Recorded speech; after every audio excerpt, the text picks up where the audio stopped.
everybody. Hey, Good Welcome day, to A. welcome to a Contessa walk here. in the beams. We got almost everybody here. We got a couple people running late, but I'm gonna go ahead and run down the panel, and we're gonna say hi to everybody in the chat, and then we're gonna get started on this journey that is the Gunslinger. Um, we got Nornrad up here with the predator face. We got Steve, the voice white. We got Namman. Go ahead and say hi, guy. Hello, Hey. hello. Hey, y'all. Hi, y'all. Hi, y'all. All right. Let me see if I can do this real quick because the chat is popping. So we got Tina.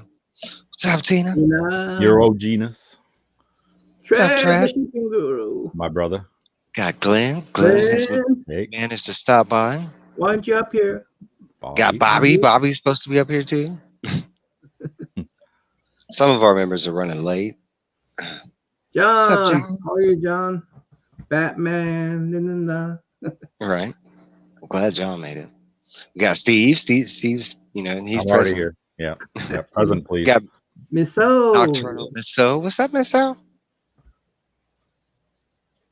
Popped on me, and I think that might be everybody. Oh, we got the Bud Files. But All right, so it looks like everybody we got at the moment, and it's kind of good because not all of us are here. But basically, how this is going to run down is I'm going to run down some like low key Stephen King facts that tie into this series specifically. Then after that, we're just going to run down and like give us our Stephen King, intro how we were introduced with him into the series, and then after that, we're going to get directly into the Gunslinger. We're going to go chapter by chapter, stop at certain plot points and stuff like that, talk about characters and themes. Sad thing is we were talking about backstage is we're missing our new readers. So currently we're missing Madam, Phil. Glenn's here in the chat, but Glenn, he's not, unfortunately, not able to make it with us. But hopefully Phil and Madam are still on their way because they were our two new readers, and that's part of the new fun. yeah, we're gonna miss the new readers experience. Yeah. What's up, Heck? Oh, maybe they'll pop in. Hey, the night is young. So let's start. Flipping my notes. Sorry. So Stephen King started writing The Dark Tower in 1966 and 67. Technically 18 going 19. What's up, Robin? 19, huh? Yep. First published, well, technically 18 going 19. First published as a 5 short stories between 78 and 81. Published them in a fantasy sci-fi magazine, broken down into 5 short stories. Later on, published as a novel in a novel form in 1982. He finished the entirety of the series in 2004. Went back to touch base with the story again for Wind in the Keyhole in 2012. He also did 2 main side projects that tied directly into the series, which is The Little Sisters of Valoria, which came out in, and quote me if I'm wrong, Everything's Eventual. Is that the book? Yep, that's the one. And that was in 1998. Yep. And then he started doing the comic series in 2007 of existing material and new material, which you can see right there in Steve the voice, and his. So that is most of the Stephen King stuff. There is some some side stuff to know. First off, he was very, very young in his writing career, technically starting this right before Carrie. 1 second, looks like we got somebody backstage. Yes. Hey guys. Fantastic. What's up, Phil? Hey. Sorry I'm a little bit late. Little guy didn't want to go down. Hey, it's Cobb, baby. But you're here, and that's what counts. We're here. Still running over Stephen King information, but basically that's it. I mean, he was very young when he started this. As these books came out, there are huge gaps in between release dates. The first Gunslinger for most people was 1982. The next one is 1987. The next one after that is 91. The next one after that is 97.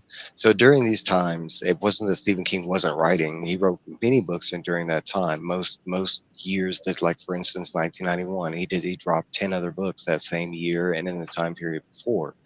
It was just he kind of got busy, and around 2004 during his scare, which actually ties into the series, that's kind of when he finally got to his button gear to finish the series.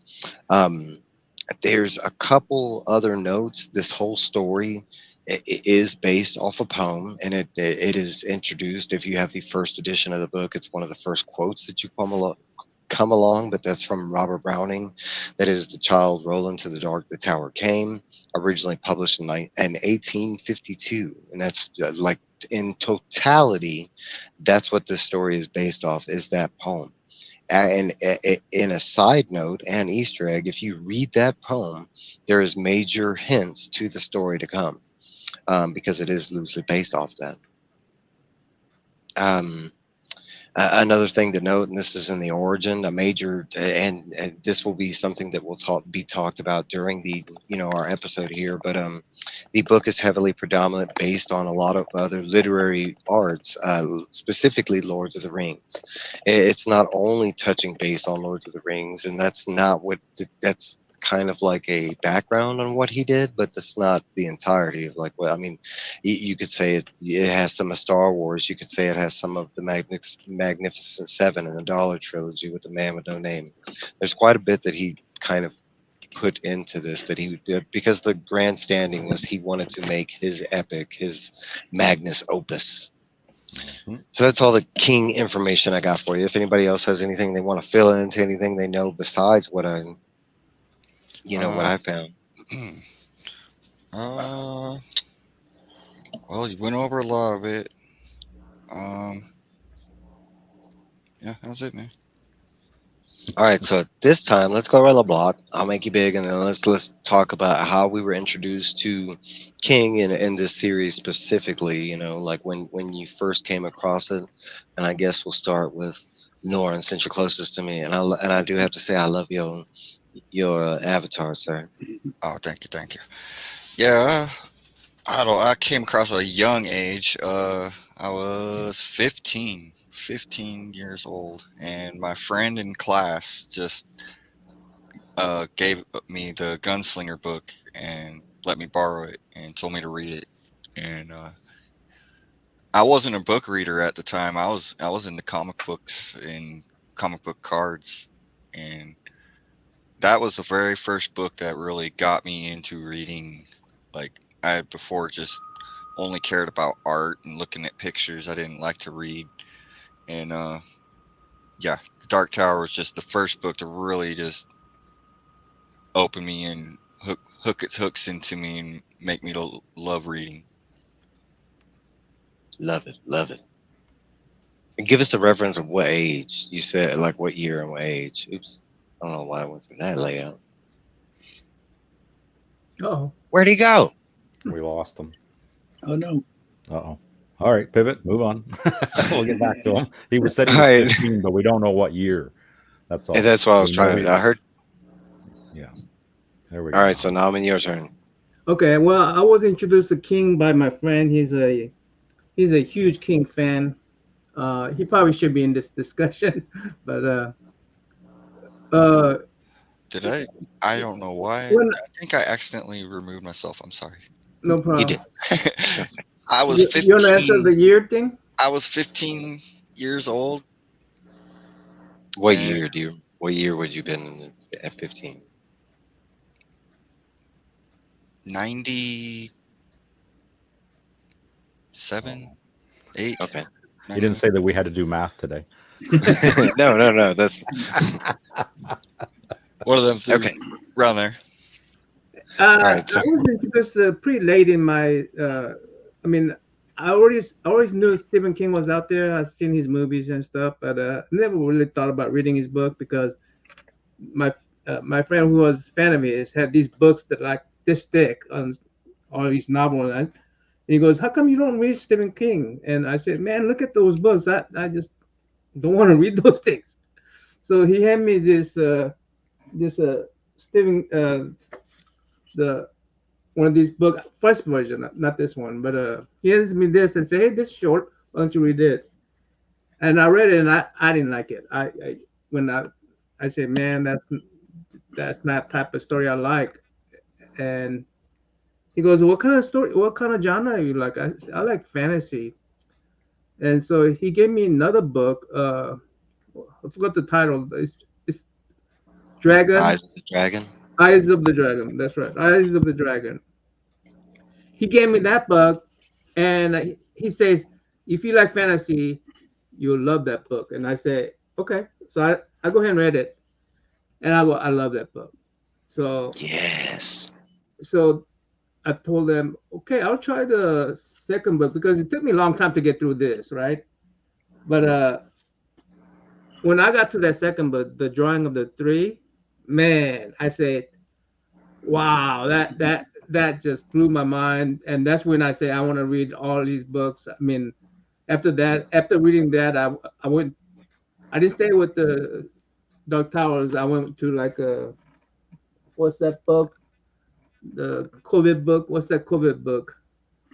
The I call it COVID COVID. book, I call it COVID book. What is it? The Stand, The Yeah, stand. the stand. Captain Trips, eh? I was going to guess one of those chicken soup for the soul books. Yeah, there you go. Right? How I've been. I think I was about 40 when I started reading, but that's about 20 years ago. So. Okay. All right, let's go, Steve. Excellent. So I was into horror movies and horror books late 70s, early 80s. Carrie was the first one that I read in probably 80, 81. I was 11. I got into the Gunslinger. That was 82, so I was 12. So I got that book when it came out because I started, I was always a reader as a kid, comic books, books in general. What was it? The Deathland series was a big one for me. I loved that series. And the Gunslinger, when I read that first one, I was like, holy shit, I was hooked. Like Stephen King books were awesome. So that was the big thing for me. See, easy peasy. I like that. Simple but sweet. Yep.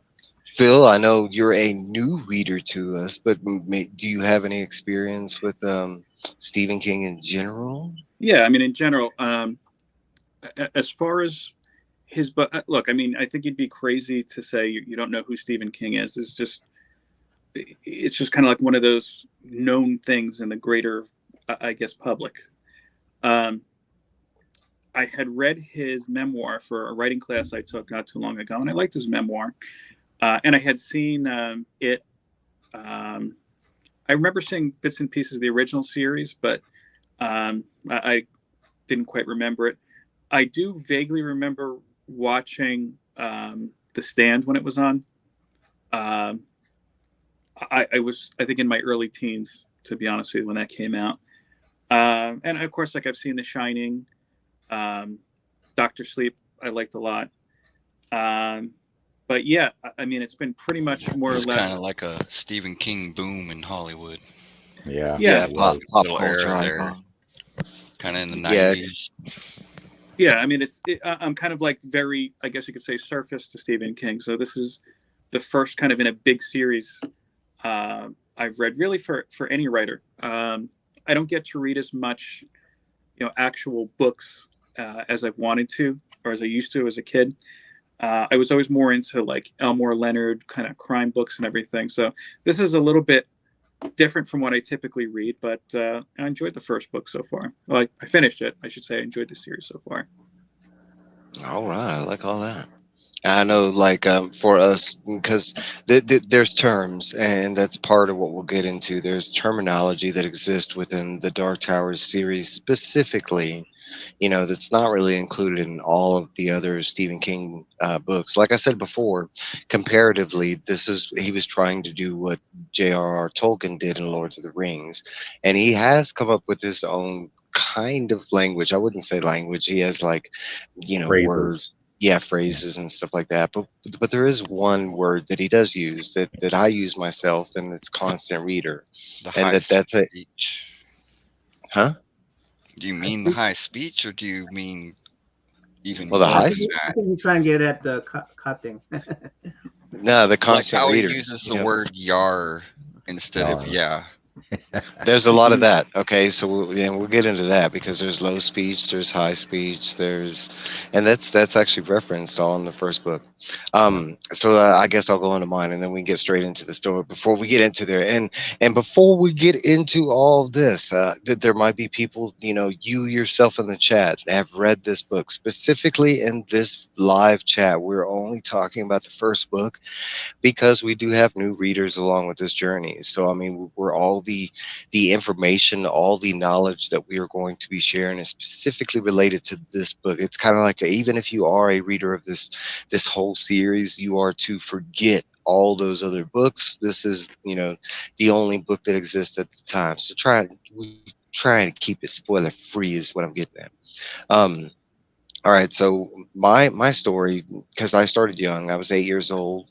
I was already reading books as a kid. I've always been like comics and all that. So Stephen King was early. So 8 years old for me would have been 88. My first book was the one that Namman mentioned, was Eyes of the Dragon. That was my start of Stephen King. I didn't know it until I was an adult, but that's one of his only young adult books. It's actually oriented towards teenagers. So it was like the perfect book for me. And if you've read that book, it kind of is. There's not a lot of the regular King horror or, in that book. So the second book that I read was The Gunslinger. It was within that year, I would have finished The Eyes of the Dragon, not fast or anything, and that's when I started along the Gunslinger, the Dark Tower series. I want to say I read pretty much all the books when they were publicized. So except for the first two books would have been, I think I had to wait a couple years for the second book. But other than that, they were pretty much all like, where I had to wait that physical amount of time kind of thing in between. I felt the real reader pain. Now it's a whole different story. All the books are right there in front of you, but that is my story. Stephen King was one of the earliest writers that I encountered. Like I could say adult writers, and I want to say he wasn't the first. I probably want to say like Michael Crichton might have been the first with Jurassic Park and all that. Maybe I don't know, because I want to say his book was like 88, something like that.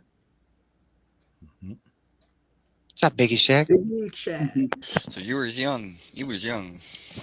I got to do it. I actually got in trouble at school for reading Stephen King, and I think it was like Eyes of the Dragon and The Shining. I got in trouble for both times. The Shining, I got expelled out of school. My parents had to like defend that it was just a book that I was reading, But I mean, if you've read that book, I mean, it is kind of adult. Yeah. You got All expelled right. for reading. Yeah, it didn't kick, and that's the kicker of the story, like teachers expelling a kid for reading a book. What's up, James Doug? Glad to have you. All right, so we're gonna get straight into it. So the Gunslinger starts out with an introduction, a foreword that I'm not gonna read here and go into, but it has a lot of spoilers for the series, especially the new revised introductory. After I did that on the YouTube, I kind of regretted it because it had so many spoilers related for the series, but at the same time, I don't know if they're relevant. That is one thing about Stephen King is he likes to spoil stuff. He puts it He in your does. face, and He he does does. it a lot. He is a writer that likes to do what other writers say they can't do. That's part of what The Gunslinger is.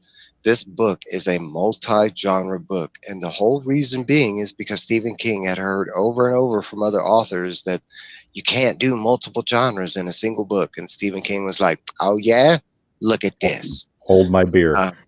Yeah. So Stephen King does do a lot of spoilers. When you read this book, there's a lot of moments that comes across when something way beforehand, and specifically talking about it since we're getting into the book. But Jake, I mean, Jake is heavily referenced before that whole like. I mean, and I even have a page number. It's about a halfway point in this book is when Roland physically starts thinking about the sacrifice. Mhm. All right, so let's get into it. It opens up. The first chapter is officially 71 pages. We are met with Roland Deschain traveling with a mule. Incidentally, the mule has no name. If you know the joke, haha. He has guns of eld. He is well stocked with supplies. It's been 3 weeks since he last came to a town. Comes across a farm/hut. We meet Brown with long red hair and a raven named Zoltan. Tells the story of how he killed a town named Toll. And go. That's what, and this is where I'm going to break it off and stop. And we're going to discuss that little moment of the story. So first off, I want to talk about Phil.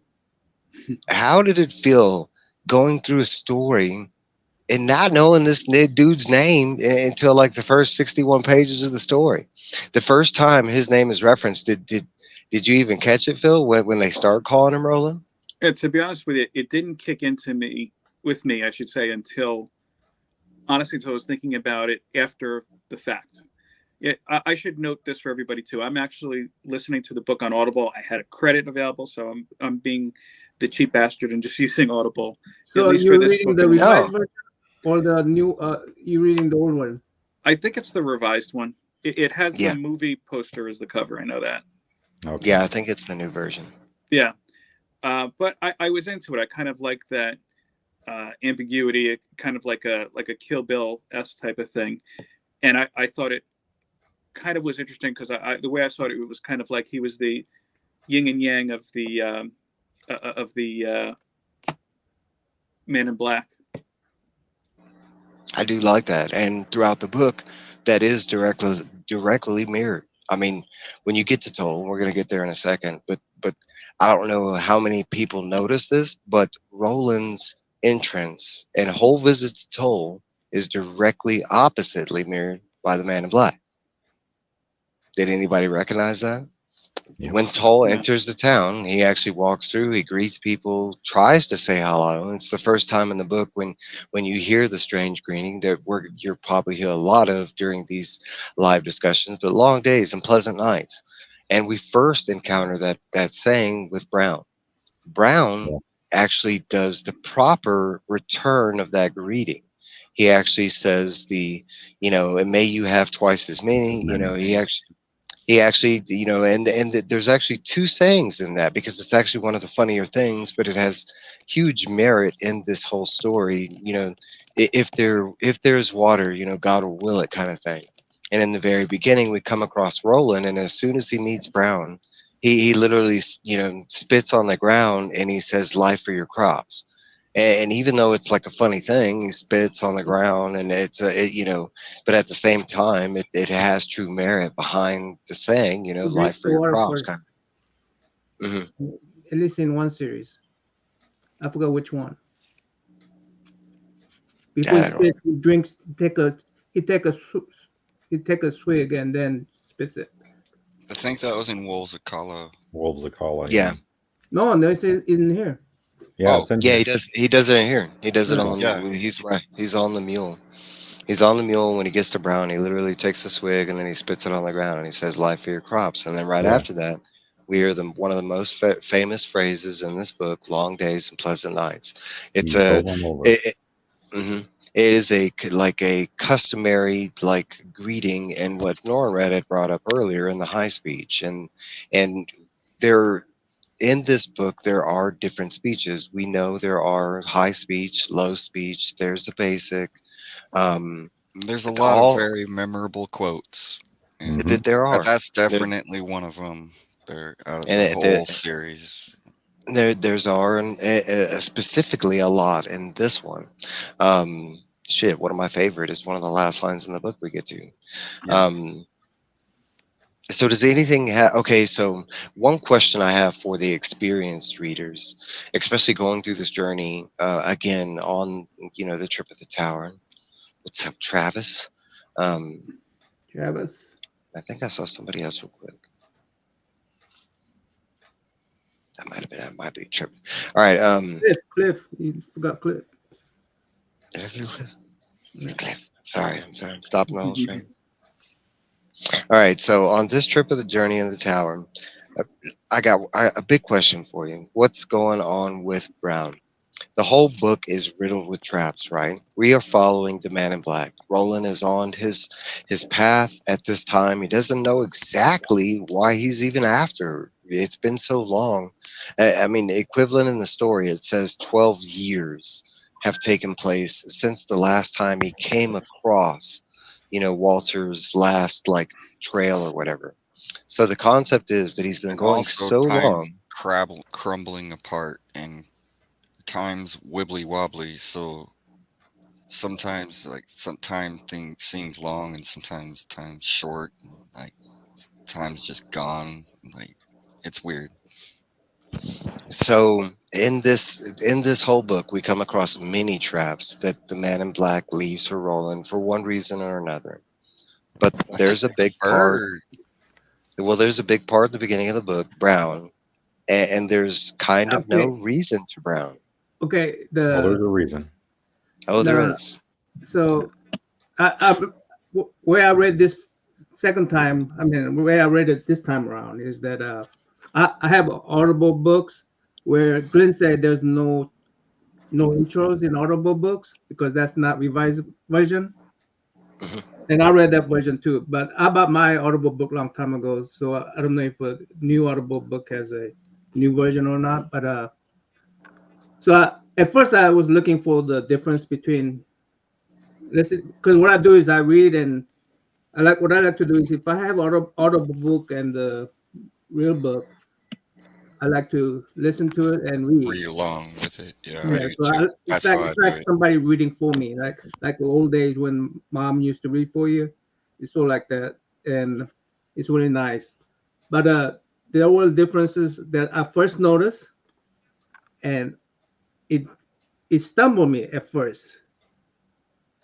The mule that you guys talk about, right? In revised version, first time is referred to as donkey, Yeah, it and was a then donkey in the original. no, no, revised version is donkey only once. The rest of it is mule. I, now that really stopped me because why would he go to donkey? It's on page 9. It's on page 9 on this book. I think he was using it to trade, right? That's why he kept it. So No, it says mule. That's on the review. It's mule. it says donkey Page down here. 8. Page Page 8. Look, page look, look. 9. Page 9, 9, 1, 2, 3, 4, 5, 6, 7, 8, 9. Page 9, line 9. Yeah, it says the gunslinger came down the hill slowly, leading the donkey. Leading the donkey. Okay. And the rest of It the all. It rest also of says the mule, though. I'm not getting your point. it says okay, on my audiobook it says mule. On here It it says says mule. donkey. Look over on the other page, on page 8. Go to chapter 2 and look at the first line all the way to the right. What I'm It says saying is mule. that what I'm There's saying is just a that that's changed. discrepancy. That's the change they did. Just for the What I'm saying is audio, do that you that's the think? change. That's only reference to donkey. Okay. So, Norman, They, we got to they jar you. cut. We're talking about Brown. We want to talk about Brown. What's Brown mean? I'm Who's getting there. I'm he? getting there. Okay. So why is it donkey? So this is revelation I'm gonna throw at you guys. Why is it donkey? Right? And Brown was many spiritual guys, right? He was a he's sort of like a he come across as sort of like a one of the Shaman. shaman or prophet or whatever, right? Hmm. He does And reference the Manning. so and he used to be Manny. Hmm. He used to be Manny, right? Yeah, he says he He, quit and went the yeah, other way. he quit the group, right? Yeah, and because of discrepancies that based on the group, he Yeah. basically he didn't go along with what they believed in, and it's just it kind of parallels what Roland was talking about. Keep So going. you did mention that the uh, toll and how the toll got wiped out, right? And I'm going, wow. That this is the revelation I had is that way story revealed itself on toll and way he wrote donkey instead of mule on this one. I mean, why is it what's the difference between donkey and mule? They're pretty similar. I consider them the Yeah, same. Okay, well, yeah, mule is a A donkey is a crossbreed. A mule isn't. I mean, a mule's a crossbreed of a donkey and a horse, right donkey. The and male a male donkey is a donkey. male. Also, donkey is something that Christ ride into the town. yes, Christ rides into the town with the donkey because Oh yeah. he's donkey is a peaceful animal. So there's your first religion is straight to the religion Bible So reference. when he rides into tall, he rides mule in, but here it mentions donkey as if he's going to leave the brown guy alone. Brown guy is safe from Nolan, but the tall wasn't safe. And then it occurred to me, tall is like tall behaved just like what's this, Sodom and Gomorrah, city of Mhm. Sodom and Gomorrah, Hmm. Uh-huh. because Mhm. uh, just think He about it. actually. They were unkind to the strangers. The tall Wait. was Say that again.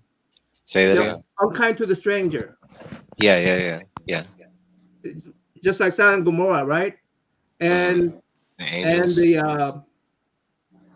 the the lady who had a 19 cost on her, that lady, Allison. Allison, she couldn't she couldn't. You know who that lady remind me of? The lady who turned around and became a salt, statue of Yes. salt, Yeah. because because she was the in the Sodom and Gomorrah story. She was told She's not to look fleeing. back, See. not Yeah, to she's look fleeing. back, but she did. Right? In She that was told story, not to look back. Wife's pillar. There was you're talking about there was Jezebel with Sodom and Gomorrah, and in that story, she turns around like after she's fled the Mount story. After, Sodom and Jordan.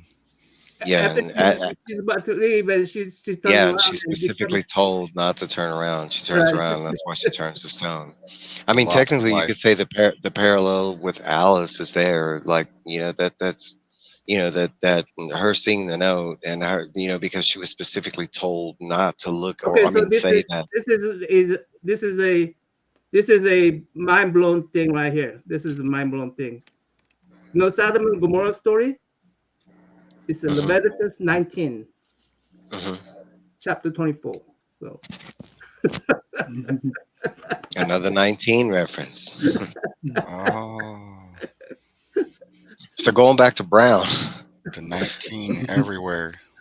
yeah, there is well, I 19 mean everywhere. where I don't know why he just only made that reference, only that change for his horse is concerned. I mean the donkey is concerned.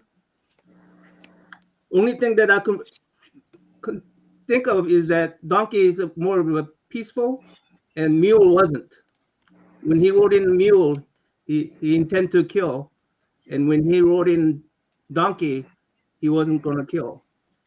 I could go with that analogy because I mean King purposely That makes picks sense. all his words specifically.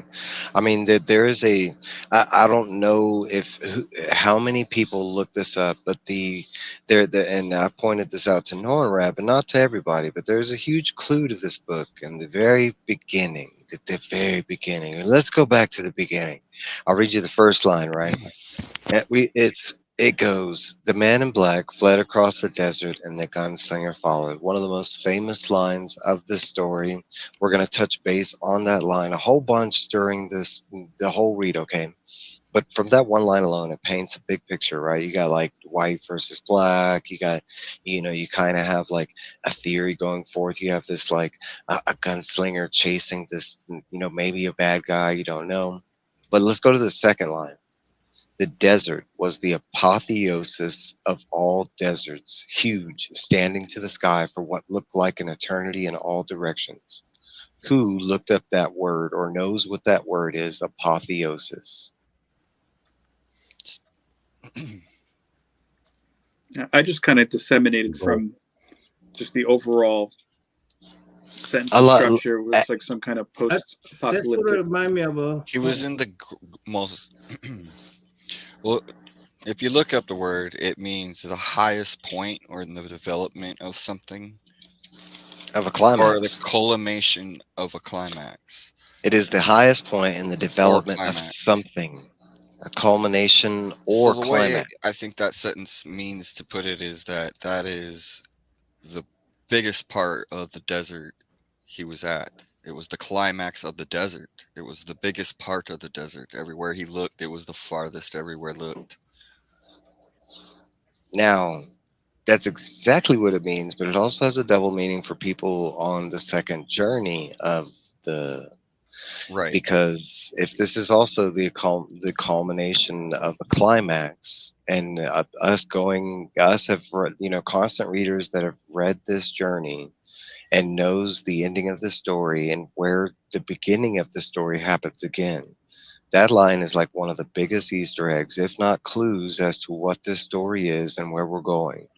Like, and going forward, he decisively uses specific words. I mean, it's kind of, this is a big hint. Going forward, any big word that you don't know going forward or that doesn't sound right, I highly suggest looking it up, because it usually has like a major tie or hint or clue as to, what's going on, or major hint at the overall story kind of thing.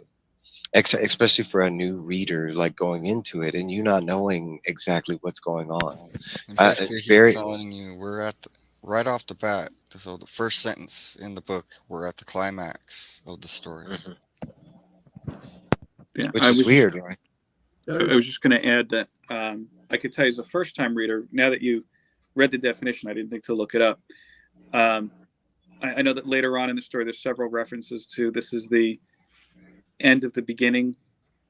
So as soon as you read that, that was the first thing that popped in my mind, that maybe he thought this was, I finally caught up to him. But I'm guessing that might not be the case from what you're saying, and the fact, I guess, that there's more to read.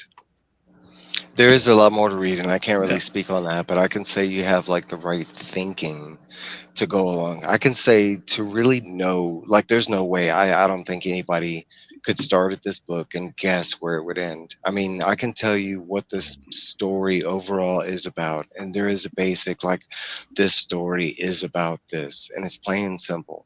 But there's a whole, already we're in the first basic, part of the book, and we haven't even moved on in the story, and there's so much to delve into just right there.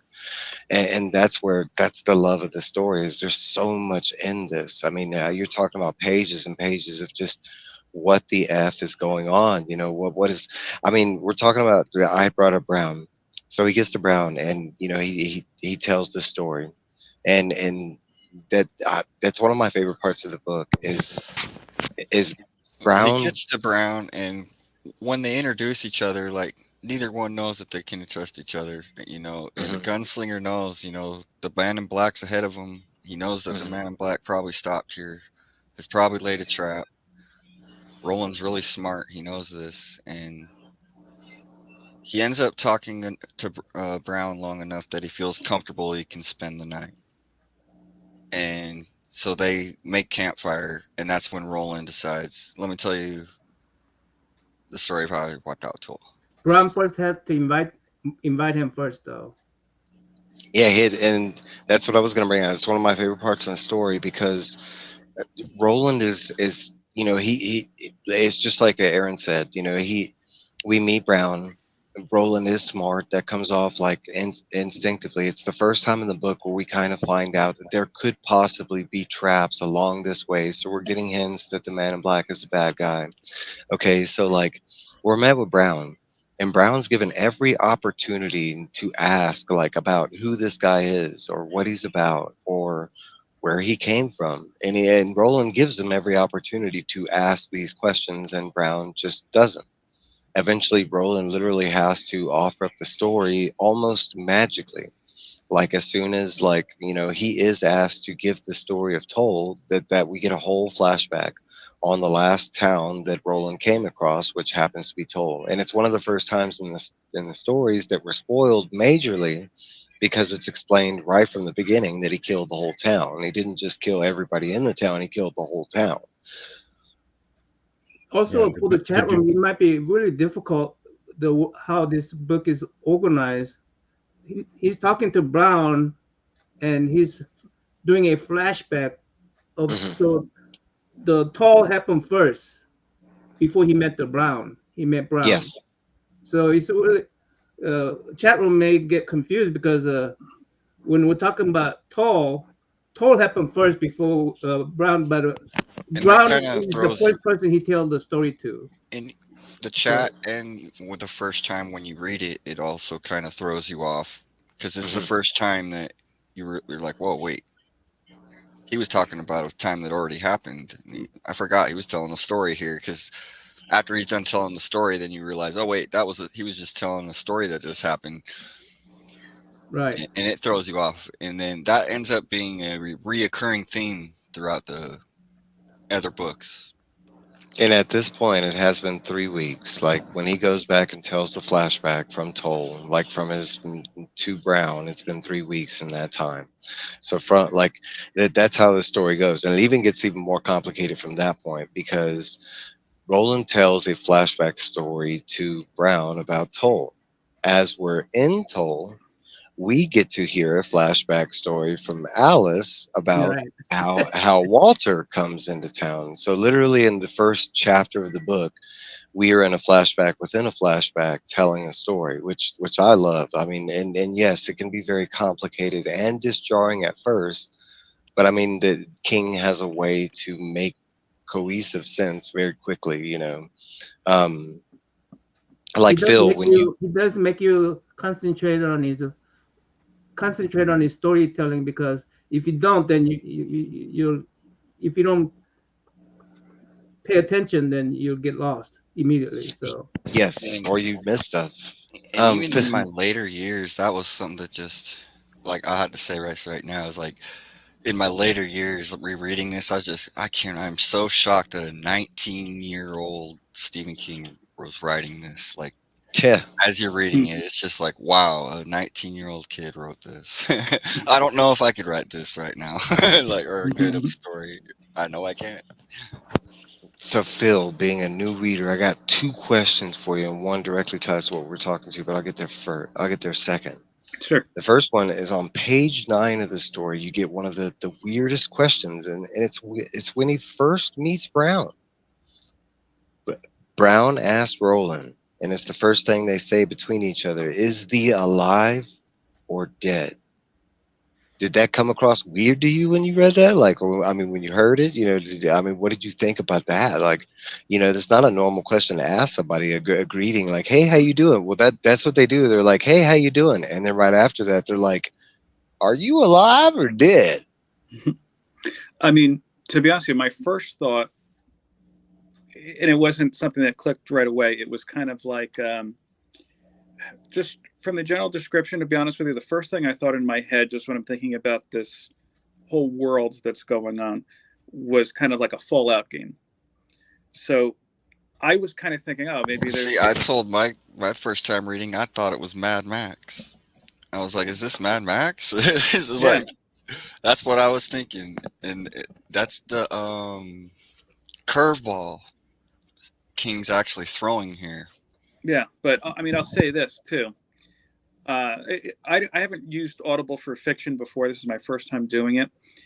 And towards the end of this book, I started regretting it because I feel like if I had either a physical copy or even an ebook copy to read, it would just kind of let me think about the story a little bit more rather than just kind of absorb it.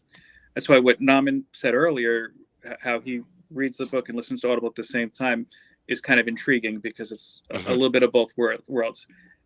I was actually thinking today, it kind of reminded me, it kind of, shouldn't say remind me, but it kind of made me understand why Alan Moore doesn't like the better movie adaptations even of his Mhm. work.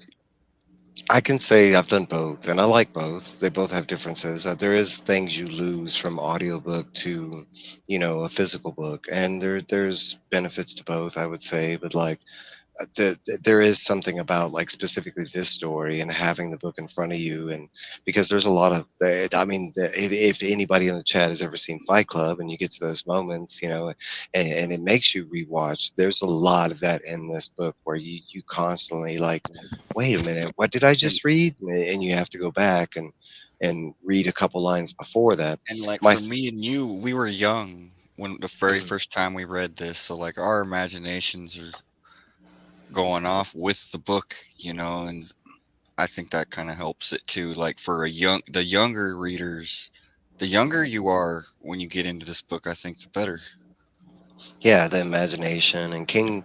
I mean, that's a major theme in King's books. He has a lot of books where children are the theme, and the imagination is the key to, and that is the key to this story specifically is the imagination and thought. It's one thing. It's actually a theme that comes up a lot in this book that I think a lot of first time readers might not get. But there is something that's expressed with Roland throughout the book that he is an intelligent man, but that he lacks one thing. He's not good at thinking outside the box. He's not I, he's not good about seeing around corners. I like to interrupt, and I like to hear Steve's uh, thoughts on Brown. Hit it. Brown is a Manny. He's like a priest, and he was put in Roland's path so Roland could unburden himself of Tull, and he couldn't do it until Brown invited him to and asked him directly about the town, because Roland tried many times during their conversations to say something, but it was like magic. He couldn't do it until Brown invited him to say it, and it's basically a confessional. So then he unburdened himself. That's the way I read it. That's Yeah, exactly what it Interesting. is. Exactly. In a literary sense, right? You're reading the book, and tell me if I'm wrong as a first time reader, but you're reading a story, and it's about this hero, right? And he's after this bad guy, and then you come across this story like Toll, where this dude literally kills a whole town, and it's not just, I mean, some guys with a gun and all what. No, he mows down like people with sticks and knives, and not just people, but women and Women, children children. alike. Um, and there is no remorse in that scene. Well, regardless, of how we should go through that as people, but and that's that as a literary sense. You're a writer, right? And you're like, okay, I just had, just imagine if he would have put Toll first as a new reader, and that's how you read Roland's entrance. And I don't know if we would have looked at him the same, like I believe we would have came through that scene and just hated Roland for his actions throughout Toll, because there's a lot that happens in Toll. It's not just this gunfight. I mean, there's a bunch of other weird stuff that happens along the way, but in a writer's thing, it's like honestly, I believe that Brown's like it's like you said, it's Roland's way of relieving that guilt, but it's also like paying penance, it's also, huh? paying penance in when you go Yeah, confession, and then he say, "Hey, Yeah, you should go on your way." So that's what it was. It was a not confessional. not yeah, nothing that remind me was how vampire cannot enter your home until they you have to be invite invited. them. Yeah, Mhm. invite them. So All right, so I think we touched base enough on it. Let's move along. I'll read the next little section. All right, so So let's see, Toll. let's see, let's see. No, no, no, not sorry. Yeah, okay. In a flashback, we are with Roland as he enters Toll, goes to a bar, meets Alice, or Allie if you like, the Trap, and 19. We come across both the first trap and the word 19. We find out throughout the series that 19 is a major, thing. We spend 4 days in Toll with Ali, Sheb, and a jealous rage tries to kill Roland, and we hear of mages. Let's stop there and talk there on the Yeah. fourth day. So I guess my questions, because there's a lot that goes into the story, right? So for constant readers, Sheb is a major player. For new Yes, he readers, is. he's kind of in the background, and this is not a spoiler, but we will come across Sheb later on in the story. It's even referenced in this story, like we will come across it because it's something that Roland remembers during that scene. He's like, I know you. Yeah, Even the and he first time explains he it. sees uh-huh. Even the first time he sees Sheb at the piano playing, and that's the honky tonk, the restaurant slash bar that Roland kind of spends the majority of the story at, is a place called Sheb's, even though it's not owned by him. I don't know if we ever find out who the. I want to say Alice might be the owner, but Sheb is just technically the piano player there. He lives somewhere else, like um but there's a lot here. I mean, just in the Shep scene alone, we hear about Magus, we hear about Susan, we hear about, a lot about Roland's past and how he became a gunslinger. Um, one of the things I want to ask, it goes back to that first question with Brown, but Phil, what, like, when you came across Hey Jude in ragtime form, like, what did you think about that? Like, I'm curious about this. To be honest with you, I didn't give it too much thought. I didn't even really process it at first. I just kind of attributed it to the fact I know that from what I know of King, I know that he is a fan of music and whatnot. So I just kind of figured, okay, he put his own little kind of nod to a favorite in there. and that is exactly right. King is a fan of literature, music, movies. So, when the books came out, you usually will find like huge references to other things that were in, popular and pop culture at that time. I don't know if Hey Jude was popular. I mean, it's always been popular, but I don't know if it was like, I think that was the 60s, right? Yeah, I mean, I think though that that's just like you said, it's always been popular. It's one of those, things that's just always around. I don't think you could ever not find it playing somewhere. But it wasn't Western, and like everything had a No. real Western feel up to this point. Oh yeah, I mean, look, that's Okay, what they have. so that goes all you that have goes is in, ragtime. That's what you got to do. and that goes into my question. Like, when you first came across this song, everything in this book points to it not being of our world. At this point in the book, it is mentioned that time is moving on. Like, that time it's almost explained in multiple ways, but that's a recurring thing, that time is moving on, and that's actually a major hint into the overall arc of the series, I guess you can say. Did they Um, discuss highway also? Right at the beginning? say Highway. say it. Highway. Um, well, that's actually something that I don't know how many readers pointed out, but that's another big word that King throws at us on the first page. Yeah. But when he's walking through the desert, it's said that he's walking on an alkaline path. And if you know what alkaline stone is, it's literally like a bluish, like greenish tint. So literally in the beginning of the story, as he's walking through the desert to get to Brown, he's literally walking on this like yellow brick road, so to speak. It's not yellow, it's like a greenish, but that's kind of what he's doing. Incidentally, it's a path. It's not like he's walking through the desert randomly. There's literally a path that leads to Brown. Yeah. Like, And even another though, thing we missed right there is that Roland had been walking a long time, and it was a long ways to Brown, and he had not had any water, and that no, he had water. he well, I mean, he had water, but that was He the thing hadn't drinking. that he had trained through 5 of 8 levels of calf, Yeah, which Fifth, are fifth levels of is the the man. fifth is the Manny's. which is like a monk-like training for Yeah. his full to control his full body, to fully control his body. So even though he had water and he was super thirsty, like he could go a long time without drinking, but he'd only went through 5 of the 8 levels. He wasn't an 8th level calf, so he was thirsty, and eventually he does get it, break down and drink. But it's just one of them moments that kind of shows like how How cool, badass like this Roland kind of is. mysterious background Roland had, like training. Yeah, like where's his training come from? Yeah. Yeah, it's one of the like earlier points that they touch on, that like he's able to do this. Like, and it's this monstrous desert. It's not something a normal man could do, and that is part of like the book showing us like his other Jedi skills, so to say. He's on the 5th level of this Manny training where he can go so long without water. Um, and we meet a lot of that along the path. There's a big question that comes up with new readers and experienced readers, I'd have to say, is Roland magical?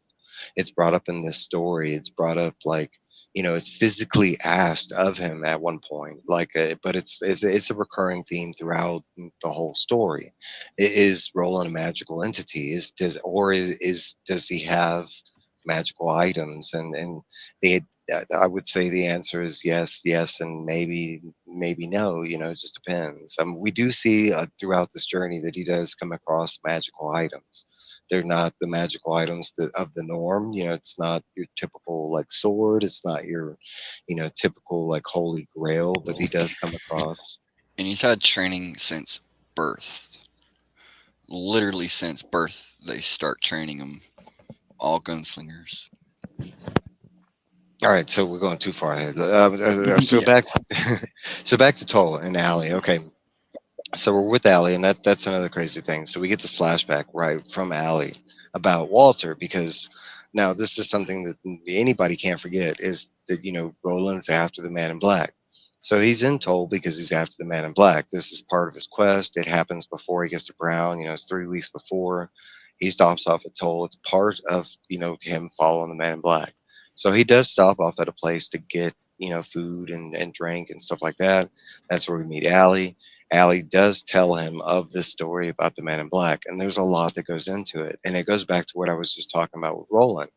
Now, during the story, the Man in Black, up to this point, he's just a Man in Black.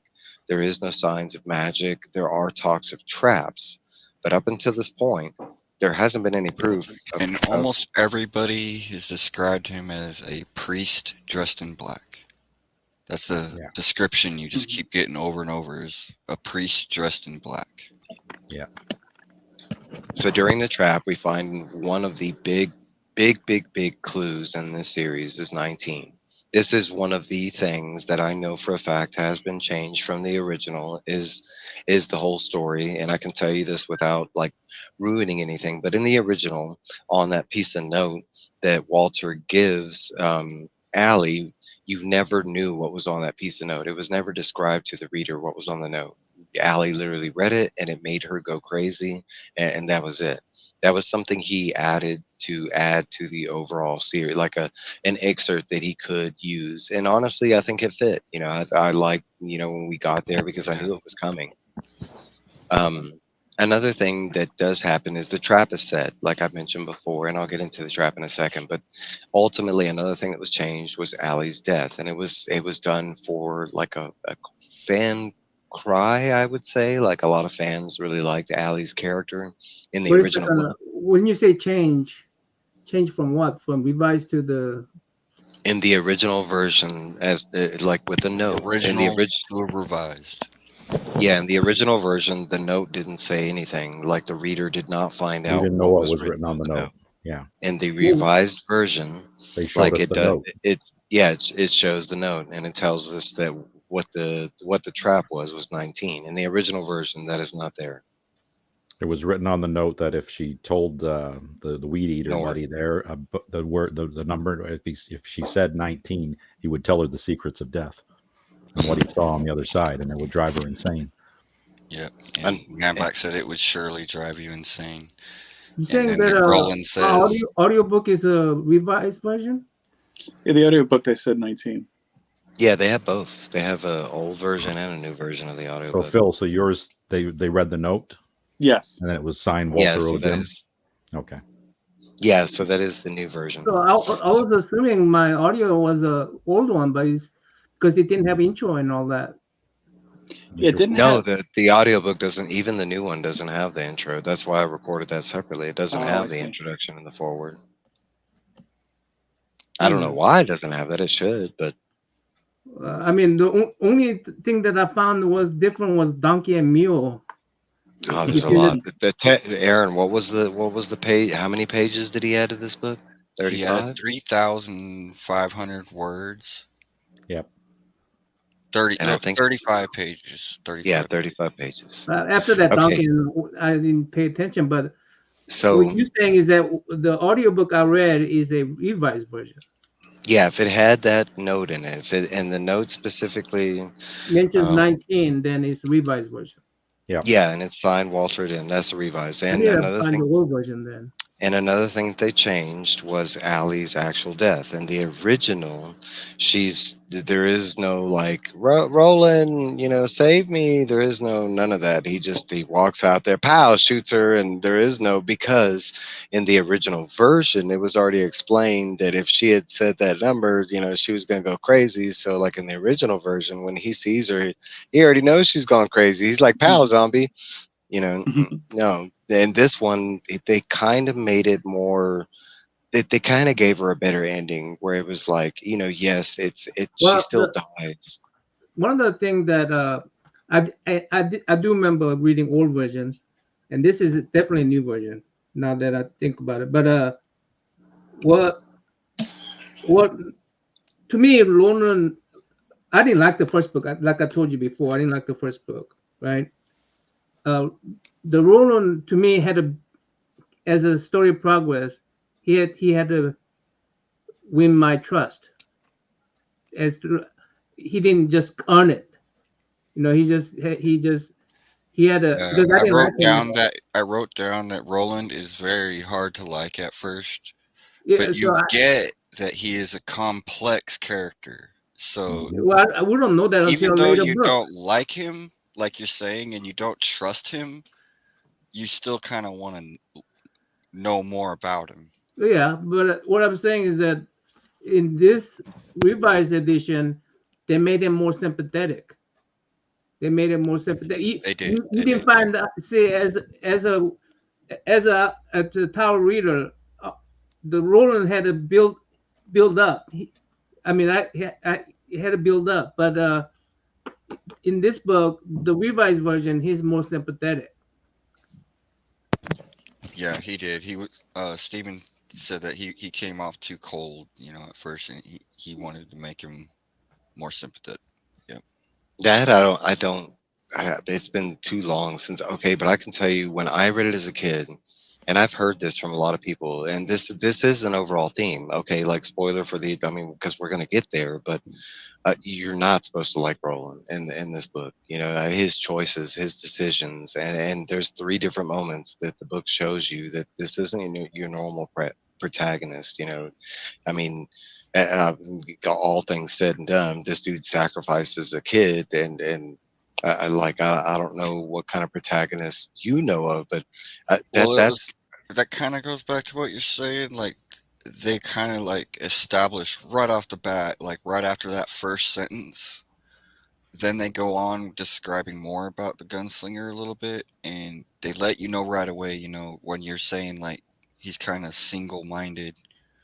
He's very single-minded. He's not stupid, but he's very single-minded. So like he only cares about the tower, and like he really drives that. He's really he's telling you questioning. that right off the bat, like that is all he cares about. He will kill a man. He will sacrifice whatever he has to sacrifice Sounds like an addiction. to get to the Yeah, it tower. does. And overall, that's a huge theme of this book, and it And the comes tower is his across many, quest. many times.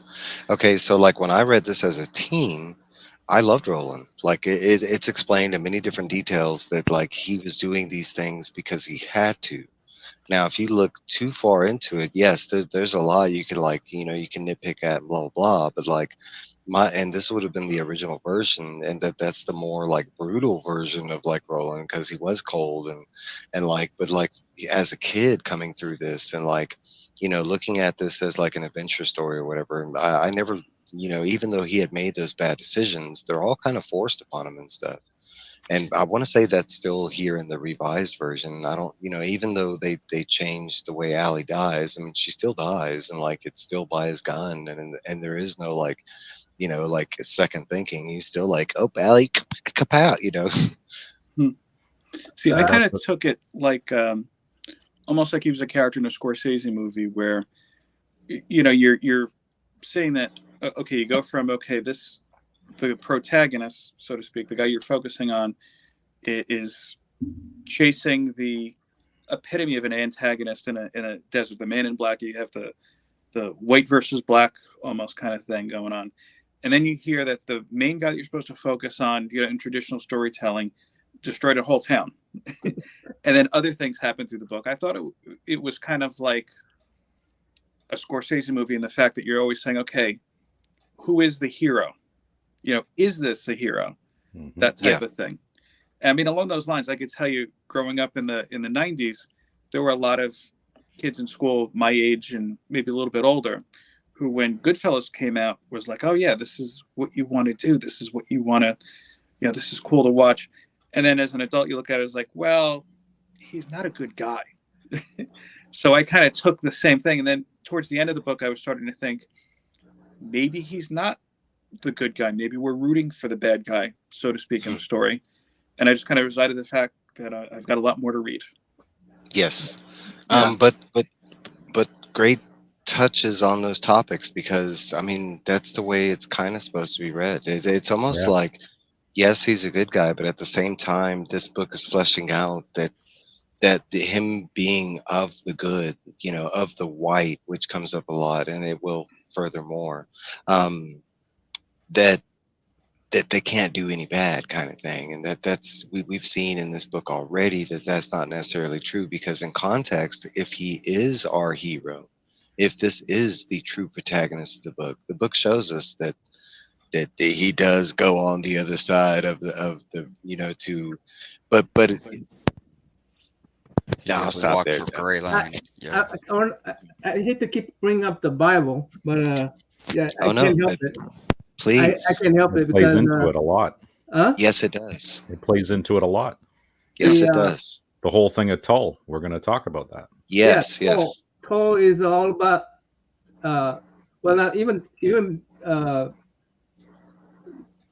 in Toll. There's a like you said, there's a flashback story also, right? Yes. Yeah. And when does date comes up? No, that's after Toll. So that's after Way Station. Okay, so but you mentioned sacrifice. You mentioned sacrificing a kid. I mean Yeah. that this whole story is just a Bible story, messed up Bible story, right? I mean, instead of saving the kid, the sacrificial lamb that kid is, the father he just let him go.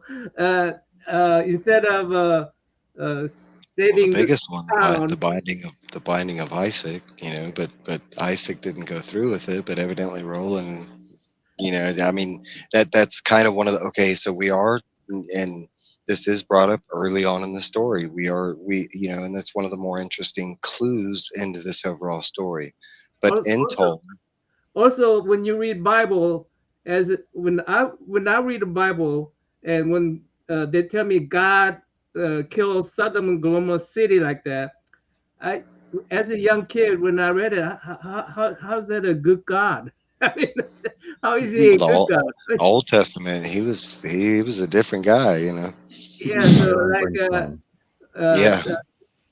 uh, Roland shooting up the whole town, killing all these people. I mean, how's he a good guy? You know, it's the same question that we ask about our God on a Christian God in the Bible. How if a God is good, why is he allowing all these evil to occur? Right.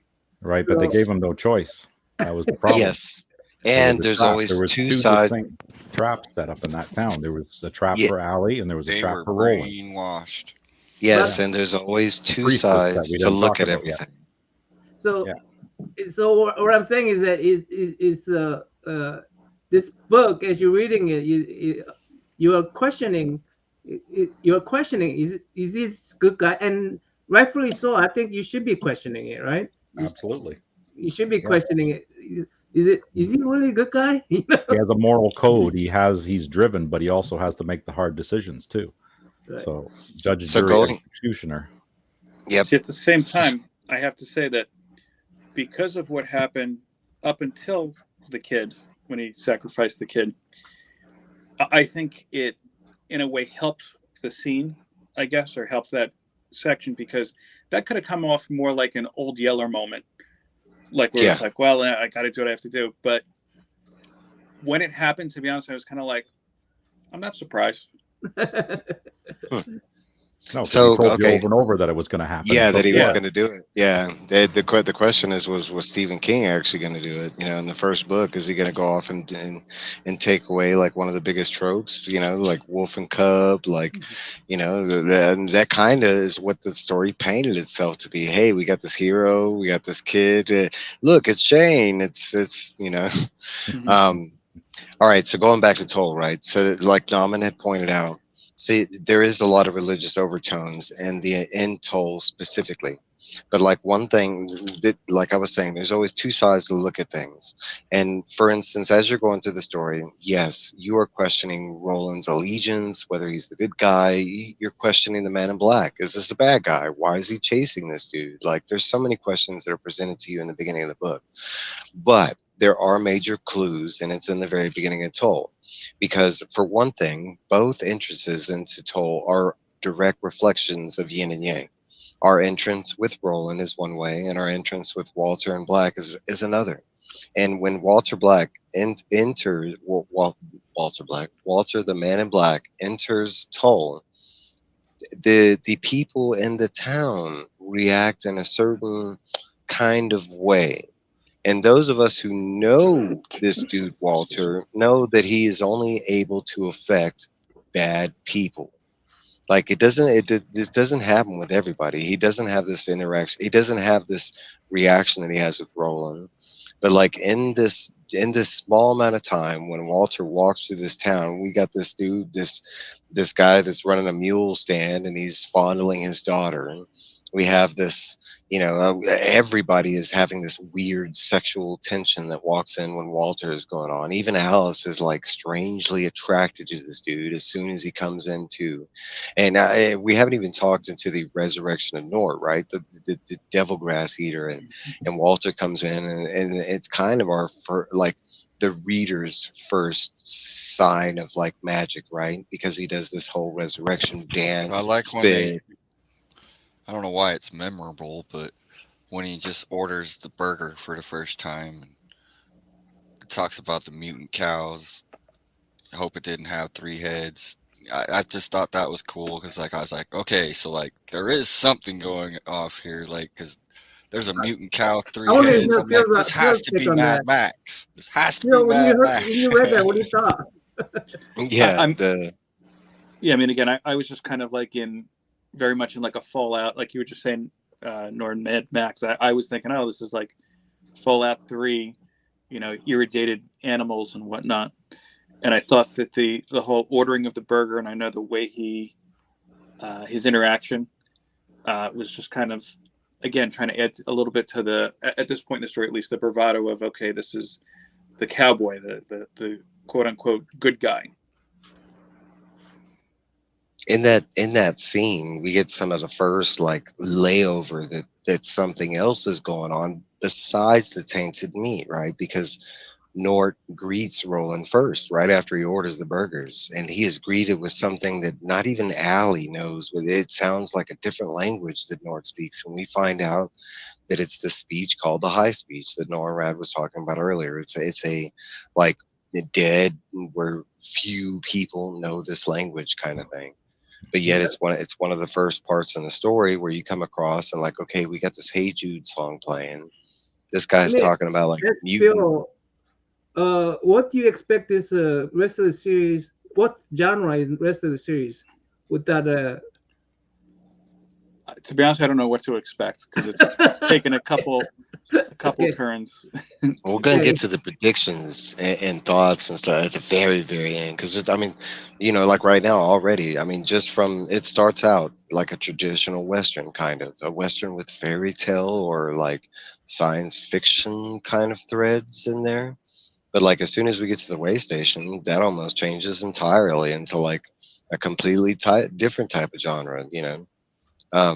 And that's going to be a common thread. I think I brought this up earlier. Is one of the things that he wanted to do is showcase that he could do multiple genres within one book, and I in my belief, he does it successfully well. Like every time he does it.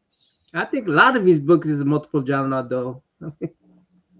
So there is something that comes up in that time that's referenced like early on in Tolan. And it's an animal actually, because we have references to other animals. We hear deer, mule, horses, blah, blah, blah. There's one animal that might have caught a new reader off. What is a billy bumbler, Phil? I had no idea. And this animal, and back to your religious tone, actually comes up. We're going back to Brown though. We're going back to Brown. Well, no, Billy Bumbler, yeah, it is. But it's brought up. Remember, Roland asked, "Hey, what do you try to eat that crow?" And Brown say, "I don't like eating something that talks." Right? Yeah. And they mentioned Billy Bumble in there, so. That's it. Actually, That's in it. the whole book, the Billy Bumbler actually has a religious reference specifically because it's Well, reference. I thought we're not talking about the whole book. I thought we're talking about this book. Yeah, this book, Yeah. the Billy What, Bumbler. what I'm saying is that the Billy Bumbler was mentioned first in the Brown, back in the Yeah, Brown. it's actually Yeah. referenced on page 15, but it's only referenced as a Bumbler at that time. We don't get the full name until told, and Okay. that's the first time it's referenced as a Billy Bumbler. That's what, like, I was wondering if you knew what that was or had any idea. It is referenced around other mammals, I will say. Now, I just kind of took it as just kind of a detail of like world building. To be honest, with you, at the time, I didn't give it a So, whole lot of thought. minor spoiler. He's Yeah. building something up four Yeah, books yeah. away. You spoiled it by He's building mentioning something up it. 4 books away. Everything is a reference to the Let's future. keep I it mean, he rolling. put so Let's keep many it freaking rolling. foreshadows. It's ridiculous. I mean, so He I want my foreshadows, own and then he Billy says them Bumbler multiple too. times. I And when he would says love them that. multiple times, you need to pay attention to those, Phil. Hmm. So you read So it one of once, it's fine. But if you read it 3-4 times, you're like, oh shit, okay, there's something here. Yeah. So another thing that we learned during that whole, like, the conversation with Allie when she does her flashback, and during the trap, which is the note, right? Um, there is something else that comes up, another like clue into what's going on, but it is stated that paper is valuable. Comes up on page 37. Mhm. Is that going into your Fallout theory on what's going on? There's so many clues, like, and not so many clues on what goes. Phil, when you came across that, when she, she was handed the note and she, like, hoarded away like it was gold. Like, did that come across? Did it even strike you?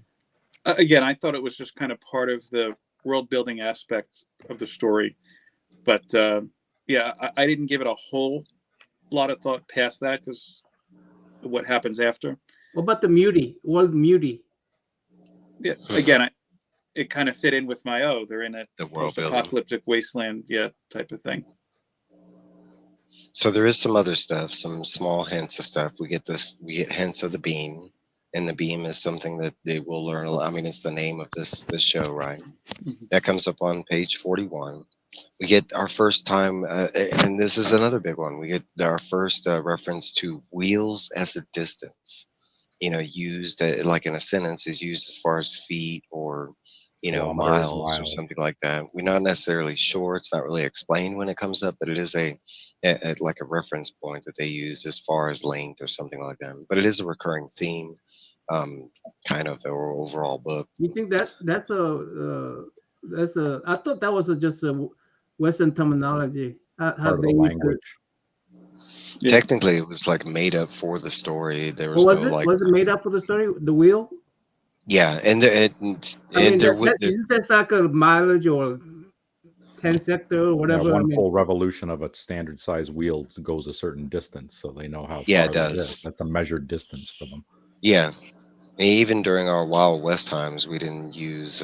We used a different measurement that was close to that, but we didn't use wheels. Like, and I don't. I mean, I'm not saying it's technically a King phrase. It might have came from a spaghetti western or something like that. Yeah, you might But have picked it up. as far as I know, it's not a real, like, terminal, because there are some terminologies, and we're going to get there in the way station. There is like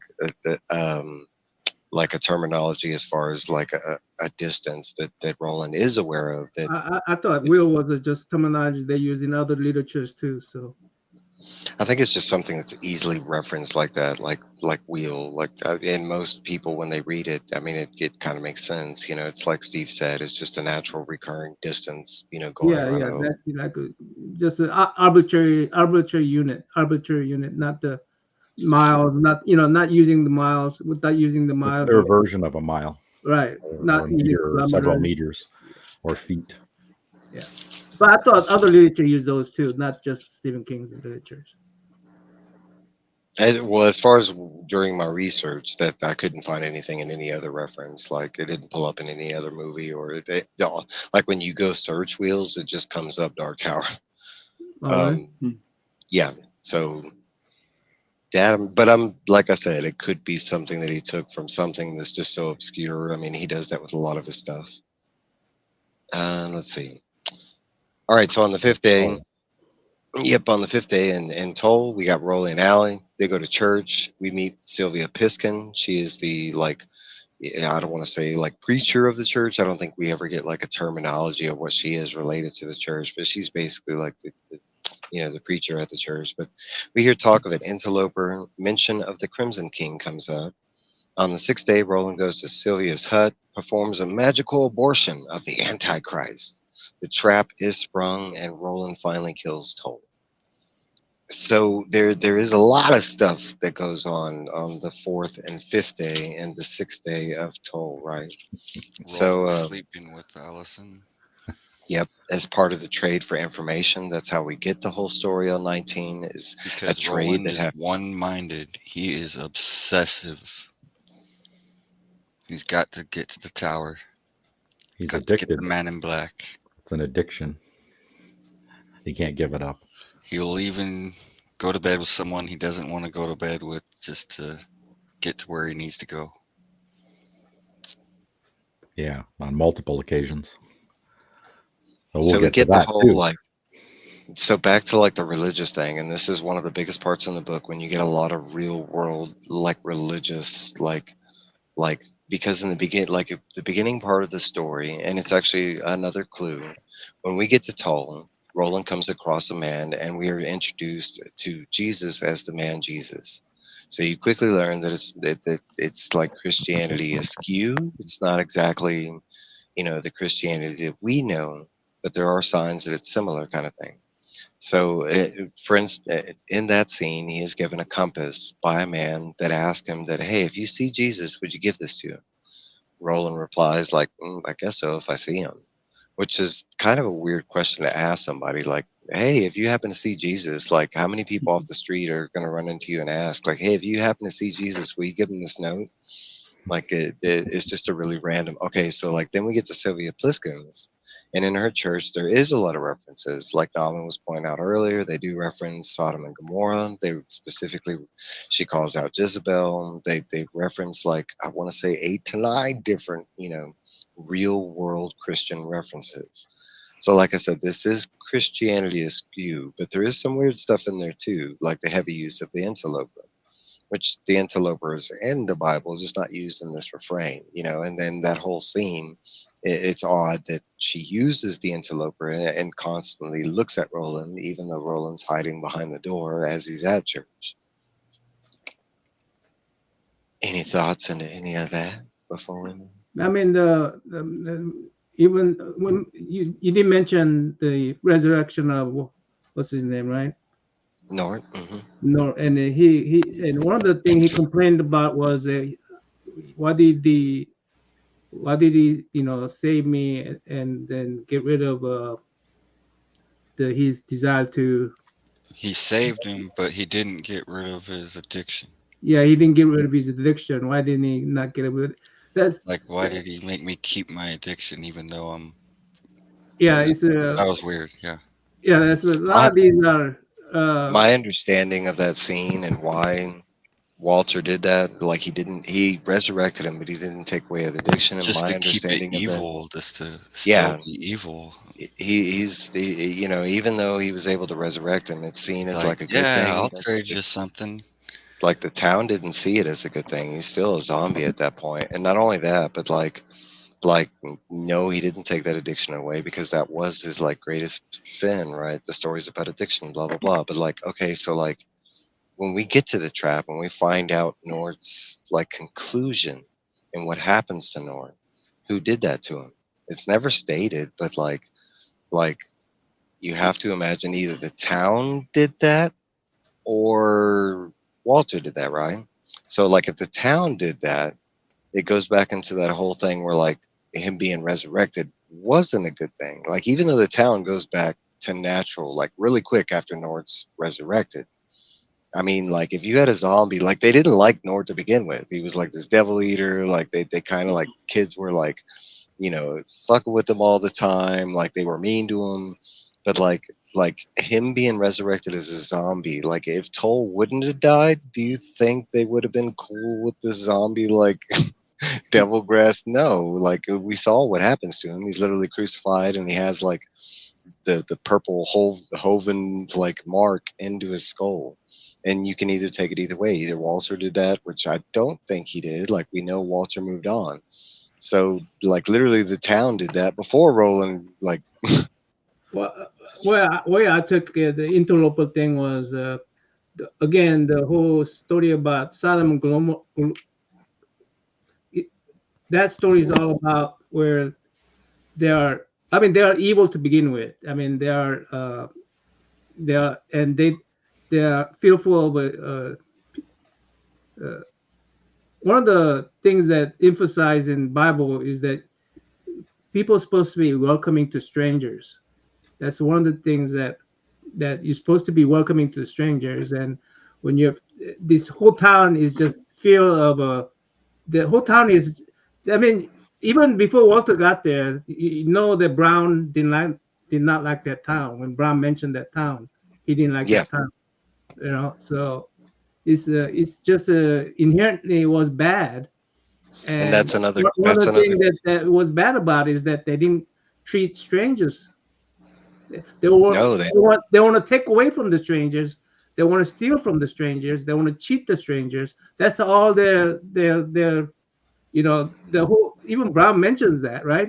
Brown mentions that they will cheat me if if I didn't do this.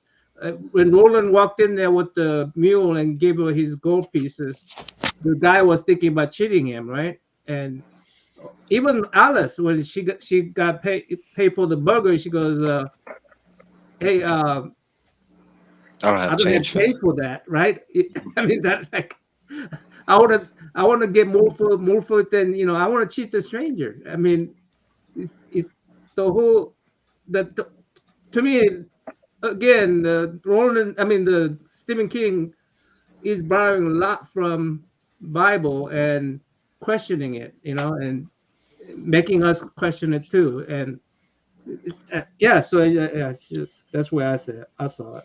So my perception of this whole thing, Martin comes to that town and he sees it's pretty much dying. It's dying already. It was Hmm. dying for a long time. Everybody in that town is bad, and he's going to put it out of its misery, and he's going to use Roland as his Hmm. weapon to put that town out of its misery. So he sets the trap for Allie, he sets the trap for Roland. It gets sprung, and he uses Roland to kill that town. It wasn't really a trap to hurt Roland or kill Roland. It was just, well, it was to hurt him in his soul, but not to. He knew he could destroy that town easily. They didn't have any weapons of merit. They were too busy being selfish. He was the weapon to destroy that whole town because it was an affront to Martin when he passed through it. That's And the way I all look those at it. aspects, that you touched on, and as a reader, you go into that scene going two ways. If Roland's this good guy, and this is the way a town greets him, and we already saw how Brown greeted him, like from the intro into this town, something's off. And like Steve had pointed out, like we see Walter, like the flashback in the flashback, Walter enters the town first. So, like you said, it was a dying town. It was bad to begin with. Like all the biblical references are to point, like love thy neighbor. That should have been there from the get go. So, like that's how the evil was able to like affect this town and stuff. And like not only that, but like what is he uses the the easiest things in the town to affect Roland. He goes after a dead dude that was eating devil grass, and he uses Sylvia Pliskin, the head of the church, which the whole town, besides Allie, was said to go to the church. Like he goes after like what the town was about, and they all went to church. No, but they're like when we get to the end of the story, right? We start tall on first day. We jump all the way to the fourth day after Allie and Roland have been simplicity sleeping together and having a good time. It's stated many times that there is no rush. On the fifth day, he goes to church. On the sixth day, we have a magical abortion and he kills Toll. And guess what happens on the seventh day? He rests. Like, no, there is a lot of like, and it's not that he's trying to get us to question like the Bible. I don't think that's the intent. But he is using religious references as points because most people knows religion and those stories. So you have a point of reference, like, well, I know Sodom and Gomorrah, and I know what that story was about. So if he's referencing that, how do I place that in Toll? And it's exactly what Steve was talking about in the metaphor. Toll is that bad town. Roland is that angel that comes to destroy that town. Allie is Jezebel that wasn't supposed to look, but she does. It's a huge, multiple religious references, but that's one of the huge like meta amazing things that King did this because he not only tied in his own works, which a lot of people know, he not only tied in literary works and music and pop culture references. He didn't stop there. He tied in a bunch of known religions as well because we've only touched base on Christianity and Catholic faith, but there is also Hebrew. There is also there's the Quran in here as well. Like he kind of tied in like all literal anything that can be written. Yeah, I'm pretty sure you can find in this book if it was popular at that time or if King came across it, kind of thing. Well, I will. I mean, a lot of it is Hebrew, Christian based. It's a biblical base. So in this And in this this book is anyway. So and this is known, and I've had to state this with some people, but King is a religious man, but Mhm. he is more like he believes in God, but he's not a big fan of churches. So yeah. if that kind of speaks to you, that I will say that you will find religion in King's works. There is a good and the evil in this book. There is a higher power and a lower power, so to speak. Um, but I will say that's not like the agenda. He's not trying to get you to like stop being a Christian, or he's not trying to. I I mean mean, that's well, even let's say talk about uh, town. A lot of people use that town to the Sodom and Gomorrah. A lot of people use that town to say, hey, the God God told God told gay is bad, and but if we to me, I think Stephen is questioning that. I mean, that it's like no, it's about the whole story is about the being good to your neighbor, and and the whole town is even if you could read the Bible and you analyze it, it's not about homosexuality. It's about because the angels are not they don't have any particular sex. They're not male or female. The angels are not, and these people are about to rape these angels. It's more of bestiality than homosexuality, if you want to look at it that way. But it's more about, it's more about these people being able to people who's coming into the town. The town inherently was bad. Mhm. So yeah, Even to each other. yeah. so I think that's what I think. Like And when then you you get said, to see uh, the full power of a gunslinger. And he Yes. wipes out 80, over 80. Well, I think it tells you exactly how many he wipes out, how Yeah, many because he men, counts them as he children. goes And back. it's like 86 people Yeah. he 44, wipes out. 44. 44. Okay. Yeah, 44 people. And that's everybody that we meet in Toll specifically. Like he states in the story, he kills Toll. Like it literally, he goes through, and like I said before, there is no remorse towards women and children because there are women and children present. We come across 3 boys, 2 girls, and at one point or other, they're, by the trap, and I haven't explained this, but the trap is a magical thing that Walter places within Allie. And the second she states the number 19 aloud to Nord, it springs the trap and it makes everybody go magically insane. They grab anything or everything that's near them and they just go after Roland. At this point in the book, Roland literally has to use, and this is the first time we see it, but some of his gunslinger magic slash skills, Mhm.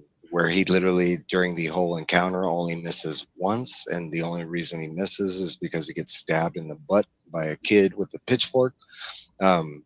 But no, eventually he does end up killing the whole town. There is something that magically happens right before that as well. We are greeted with the guns of elves. We are told early on about these guns and how precious they are to Roland. At this point in the story, he's questioned how important they are twice to the reader and to himself. Mhm. During this time, we do see that they have magical prevalence because he goes to Sylvia Pliskin and he does perform a soda, quote unquote magical abortion of this like so on speak, antichrist that was, Demon yeah, that the demon man in baby. black has left in Sylvia, I Yeah, guess. literally he spent Has time and seeded her. slept with Sylvia, and which we don't get to see, thank God. I mean, the whole like So we're bringing Nort back to already life was kind of enough. getting more on the man in black too, kind of saying, okay, he's a demon, he's bad. So we do, basically we get all that, and that's basically the end of the first chapter is him going back to Brown and being like, hey, that's the end of the story. I killed all Toll. That's what happened. And there is a question that comes from Brown because Brown's almost at the point where he's asleep, right? And he's like, hey, are you still awake? And Brown's like, hey, do you feel better? Yeah. And you get this premonition that Brown didn't need this story. He didn't want this story. And Nauman touched base with like he didn't like Toll. Like, I mean, him finding out that Toll's dead is probably a good thing. The only guy that he liked is this guy that brings beans. And the only reason he liked the guy that brings beans because he brings beans. It's better than the corn. It's food. Even though they're like hard as hell. They're stated that they were hard as rock, hard as bullets is what. um. Well, Okay, so we go to the second chapter basically at that point. And that our second chapter is the way station, pages 71 to 121. The way Roland finishes the station. story with Brown. He said the mule has died during the flashback, and Brown is going to gloriously, without any question, just eat that mule. Um, Roland moves ahead. We have 16 days later, and he finally comes to a way station. During that time, this is the point when Roland has gone through his water. That there's a point when like we even get a blood sacrifice because Roland actually like falls down on the ground and he scratches his hand, and he does draw blood. And as soon as he draws blood, we get the first real sighting of the Man in Black, and um, so right after that happens, Roland faints. After waking up, he does see Jake, and at first he does see, he thinks it's the Man in Black. He kind of like staggers to him and stuff, and it's kind of when he finally goes down. Yeah, he tries to. um, You're covered. You're covered. yeah, you're covered. I got you. And this is one of the. I mean, going into this section, I don't know how you came across this, but we're at the way station, chapter 2, and like like Roland's like gone through all his supplies, which into Brown, it was stated that he was well stacked, had a lot of food, had a lot of water. By the time we get to like 16 days later, this dude is just not doing his provisions well or whatever, and he's at his edge of his limits. So we do get our first image of Jake, and this dude is like half out of his mind, thinks he's seeing Walter. What did you think? Like, To be honest, I kind of vaguely remember this part. I think at that point I was questioning: is Jake like the Man in Black in like a different form or something like that? Yeah, I'm a little fuzzy. I was studying at the same time as I was listening. I love I'm this. putting Okay. into my advice, guys. So. Oh, that's good. That's good. No, but this is fun. I've never heard this theory that Jay could possibly. Actually, it never even crossed my mind, but it's so on like That would, line with everything yeah, that else. would Like, be why cool. not? What, Like, that I don't Martin know why. transformed himself into Jake? Yeah, like Yeah. why not? Like I didn't think of that. I mean, because okay, up until this point, everything but Brown has been, he's questioned every place he's come across. Like, hey, this could be a trap, that could be a trap, so like why not? And incidentally, we do find out that Jake is a trap, just a trap in a different form. Thanks, Um Trev. I'm on the sauce. so like in the beginning we do get a real like poem, and we also get like it's something that Stephen King is good at doing, but he is taking a real poem and added onto it, and that's The Rain in Spain, where Roland doesn't know where Spain is and he doesn't know what a plane is, but he I remember, kind of. yeah. And this is funny because in this part there is a lot of religious overtones, and this part there's not. It's more like, and there are, but this part is more literature overtones. And directly when we start out this chapter, it's with a famous quote. Does anybody know where this comes from? The rain in Spain and blah blah blah. Steve, I'm hoping you might. Namman. Oh, I I thought used it to was a know. children's It's a book. song. It's a song. It's actually from My Fair Lady, and it's My used. Fair Lady. Oh yeah, My It's Fair Lady. That's right. That's right. it's actually used for her to get over her speech impediment, Right. and Right. that this is actually a low key, without any spoilers, but it's a low key to another writer that has this a speech impediment Speech that comes from impediment. another major book that we haven't met at this time during Stephen King's writing, but we do meet this guy a little later, I think at 89. Um, Okay, so greeted with the quote. We got the rain in Spain. Let's see, and I want to go back to something because we do get a reference to the Crimson King, and I didn't get your thoughts on that, Phil. What you thinking about the Crimson King? He was directly referenced a couple times from Sylvia Priskin.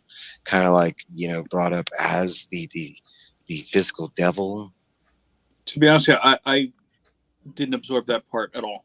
I Mm. think when she was saying it, I was kind of thinking of, all right, maybe Well, I see. I thought of her more as a zealot at first, yes, she Yeah, so I just was. kind of thought exactly. this is babbling, or maybe she knew Roland, was the quote unquote interloper. I thought maybe it was just a way of her throwing shade at him. I like that. I like that. That's good. That's really good. Yeah, Zealot. That's what she was basically. I told you guys I didn't like this book. That first book when I first read it, I'm thinking I was pretty confused, especially the way station. Really confused the heck out of me when I first read the book. Really, Yeah, the way station kind of brought it to reality for me. Now I realized they were really in another world, and then it kind of connected our world to their yeah, world. Hmm. but Like I Jake. mean, until I read like a drawing of the three, I still was thinking the story is still Western genre, right? Hmm. Until I saw the drawing of the three, I thought it was, and that way station just go, what's going on? I don't understand it. I mean, maybe I'm having I'm going back to where I don't understand English language. It's bringing up more questions than Really answers. Huh? throwing. He's really trying to blend a lot of different genres in Yeah, no, at Yeah, Yeah. that point in night. and he's also throwing a massive foreshadow at us too, right? So then when you Yes. read Yes. the next books, it's going to become crystal clear why he did that. yeah. But at the So, Yes. time, yes, it's confusing, but that's a massive, massive foreshadow. but as a uh, tower, I mean, lover of this series, don't let the first book, discourage you from to read the second book, because Oh first yeah. book, when you first read it, it's going. I mean, I'll admit it. I didn't like the first book when I first read it. Well, So Phil, did that confuse you too with the way station and how that played out with Jake? To be honest with you, I wasn't taking it as they're in another world. I was taking it like as soon as they were going to mention the My Fair Lady reference. My thought was, what is it that happened to this world that they're so far away from what we know?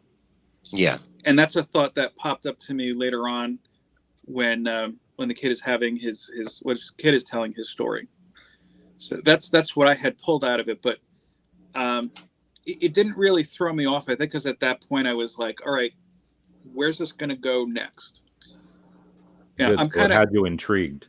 yeah. I Yeah. mean, look, I'm used to watching movies and whatnot that kind of twist things around, like in a 12 Monkeys, kind of type of style. So Right. that doesn't deter me if it's done well, I guess, and it was here. So right after that, after basically we meet Jake. Roland hypnotizes Jake, right? And we get the whole like walking in a day of Jake in New York.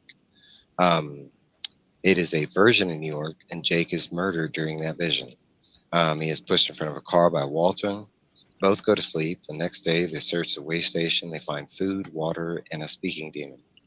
So during that time, there's a lot, and they've kind of already touched base. But when we go back, when first off, Roland hypnotizing Jake, there's a couple things during that.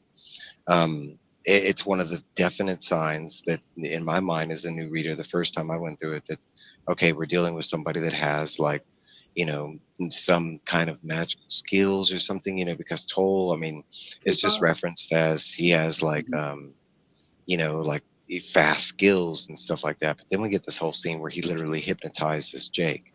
Now, as a constant reader, there's something that I picked up on, and you know, I touch base with, you know, Aaron out of it. But as you read that scene, as he hypnotizes, he hates the motion that he's having to do with the bullets moving in between his fingers and stuff. And it comes up multiple ways. Like you can take it as like, I mean, and he even states it that his hands were made for killing kind of thing.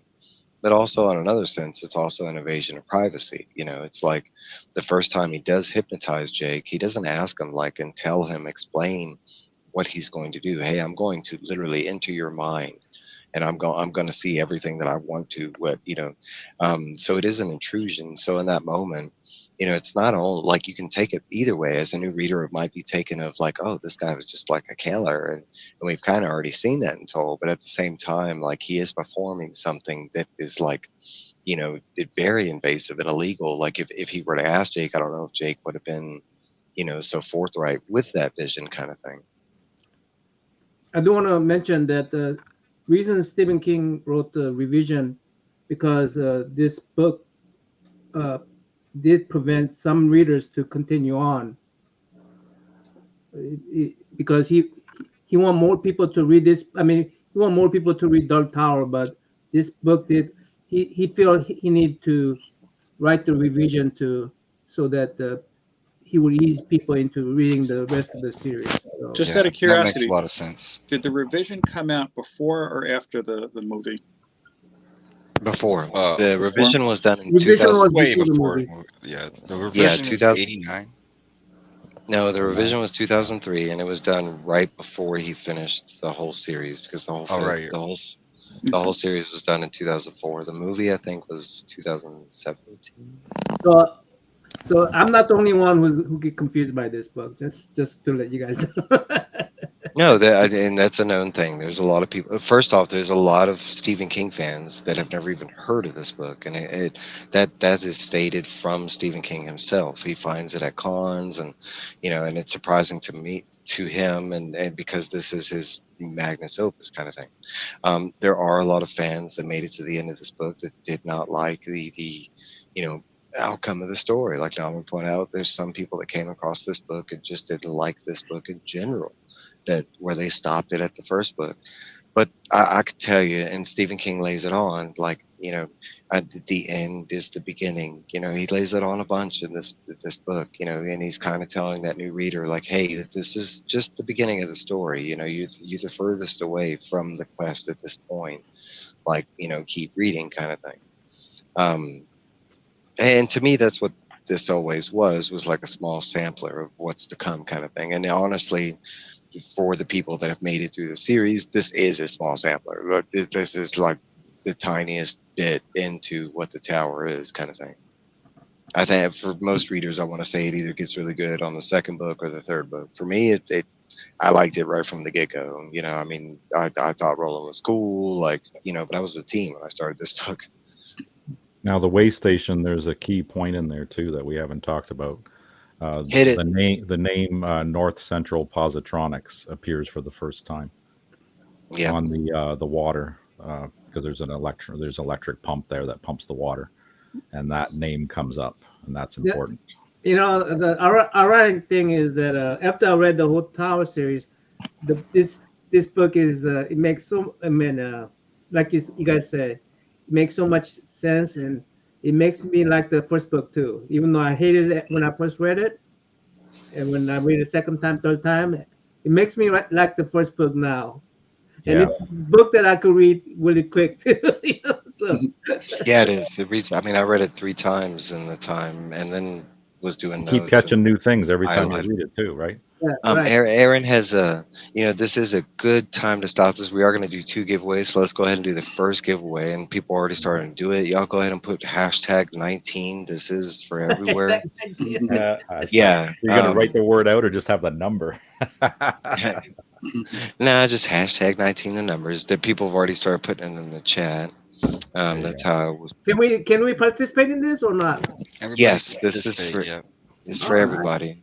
I want It's Eric. Come on, gathering. Namman, It's type it in there. gathering them up. And let me show you what this is for.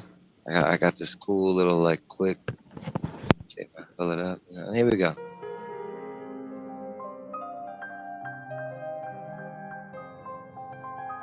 This thing.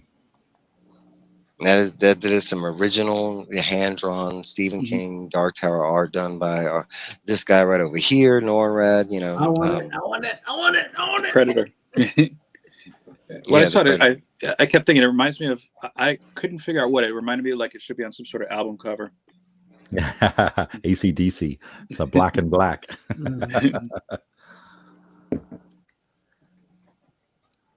And right now, Norm, we have 14 people. So whenever you want to run it, it's up to you.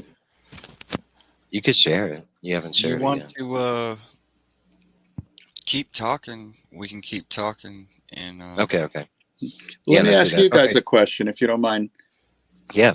A question from my perspective as a beginner coming into you guys who read it 1 or 2 or 12 times. 2000. In retrospect, having read all the books, do you see this first book, because you keep saying there's a lot of foreshadowing, as almost like a cipher for the rest of the series, or the other way around? Yes, actually, there's so much in this first book. If you read this whole series and then come back to this book, first off, it's made to be done that way. And once you get to the end of the series, you know why. It's really meta in that sense. I think you'll naturally come back to it. I think you'll Okay. naturally come back to it. Yeah, I did. Yeah. When I read the last I did. paragraph of that thing, I came back to that first book because I needed to I read did. that I read first as paragraph. a teen. I read this book so many times because I loved it. It was just so different and cool. I'm gonna guess that Mike liked it, but he liked it so much more afterwards. I did, Yeah. and especially because going back to what Phil asked, yes, there's so it's meta how many like outright clues are right there at the beginning on what's going on, what like literally there's the line in the very beginning of the book, and I can't share it because like it's heavily Don't spoil the shit spoiled. out of it. Yeah. Don't. Yeah, but We're it's not gonna do that. something. There's something to be said about the series, and it's something that I cannot tell you not to do. It's just something that King knows you're doing and is good at it. But as you read this story, Mike, people tend to the question. I like that question. But people tend to speed read through this series, and it just naturally happens because the flow, the structure. Okay, hold on. For those of us who only remember the original versions of the book, do you right? I do, and I do. Yes. and the way it was explained was the revised version is the version of King, that King wants you to read. And all books are revised. It's just a matter of time. It's just editing and you're talking about when he started the series, he was 19. By the time he went back and did the revisions, he was in his 40s. It was literally like, I think 25 years later, something like that. So I recommend you read this, but I want to read this. The only reason I don't like this version because, again, the build-up of Ronan wasn't there. I think our experience will be different than if you start reading this one first. That experience will be different than if you start reading the original book. I think that's if valid. you already read the original book, I think you will like this one too as well. Just that I wouldn't read the original, and this is fine too. But I just think the experience will be different if you started with this one first. My recommended, and there's many different ways you can do this because you don't necessarily have to start at Dark Tower 1 like I did. I started with Eyes of the Dragon, and the Eyes of the Dragon is Dark Tower adjacent. There's different ways to start this journey, but after reading the revised version, I do recommend if you're a first-time reader to read the original version, and maybe on your second read-through, go to the revised version. Yeah. If you're a first-time reader, I would recommend reading the first one first, but don't get discouraged by it. That's my. Get to the second round. Some people hate the ending. That's the thing. It's a love-hate thing. Some people get to the end and then they hate that ending and they'll never read it again. It's bold. I mean, there's not too many stories where you can give out the description of the plot of this book and match it up with any other book that a writer's done. It's bold, and it was so Big bold. time. He did it when he was young. It's nothing that you'll find in another story that you're going to come across where the protagonist like constantly is like, because it's not one time he kills a friend. It's multiple times in this book where he kills a loved one, someone that he states he loves. He didn't And kill them. He didn't kill them per se. He just didn't save them. Well, Again, maybe he was forced into killed. the situation. Maybe killed is the wrong word, but let's Well, go I mean, I with guess he did kill. sacrifice. He did kill Sacrifice, Dave. He yeah. did kill Dave. So He didn't help him out. yeah. No. Yeah. So a couple things I want to touch on is a couple things in the story because to relate it to real world New York during that flashback, and it's not a flashback. It technically is Roland, like in his mind, and it is kind of a connection that we see in other Stephen King works. Something that does come up later on, but the touch, most people know from The Shining and stuff like that. The Shine. So like. There is a couple other things like we get a Zorro reference, at a theater in New York. We get multiple TV references. Jake's Oh dad, yeah, all the time. works for the network and is a part of stuff like that. And the comics are great. They both go into stuff that happened in the books and outside, but they're a whole different beast. I totally agree with the Miss-O. I totally agree with Miss-O. The Because comic There- books were designed to go in between the stories. So the one part of the comic books is a prequel to the entire thing, and then there's a section of comic books that fill in the holes and the gaps in the series. That's what the comic books are for. So you need to read the books to really understand the comics. collecting all is really difficult, so I would recommend getting Omnibus. I got an Omnibus. Yes. Another thing that is referenced, and it's a multiple point reference, but the one that it's where Roland finally says this is BS, but it's actually the Statue of Liberty is where he draws the line, like a statue in the water holding a book. But it's not only a reference to a real life statue that we have, right? It's a reference to some other sci-fi thing that once they find out that that is the real. Does anybody other know the reference to that sci-fi reference? Planet of the Planet Apes. Apes. That's right, and it's done in the same fashion. That's where Roland draws the line. No, those damn dirty. They finally did it. Those maniacs. They finally did it. Jay Lee's awesome artist, man. The Jay Lee's awesome artist in this book. I love Jay Lee, Yeah. and the trades are a good way to go about it because the series is very long. I think altogether it's like a total of I could brag about my Omnibus. like 16 arcs. You better We draw also this thing hear- before people freak out. We also hear on that, that the hypnotized thing that Roland does with the bullet, which is dope as hell, also has a name to it. It's called the Hoken, like spelled Howken is the actual phrase he uses of the magic he performs to do that. We hear another thing that comes up when Walter literally kills Jake as Jake's dying. Walter runs up to Jake, right? And he yells out something. I need to perform something. I need to perform an act of contrition. Anybody look up that word? What's an act of contrition? I thought that was I thought honestly I thought that was just pastors or priests doing some kind of blessing or something. The last that's- right. Feel remorseful. That's what it is, Aaron. It's the state of feeling remorseful and impenitent to show contrition for his crimes. He offered to do community service. So it's basically like you owning up to a crime, So That's like killed Walter you. Walter running up there. I need to perform the act of contrition. I pushed this dude in front of the car. I need to I killed it.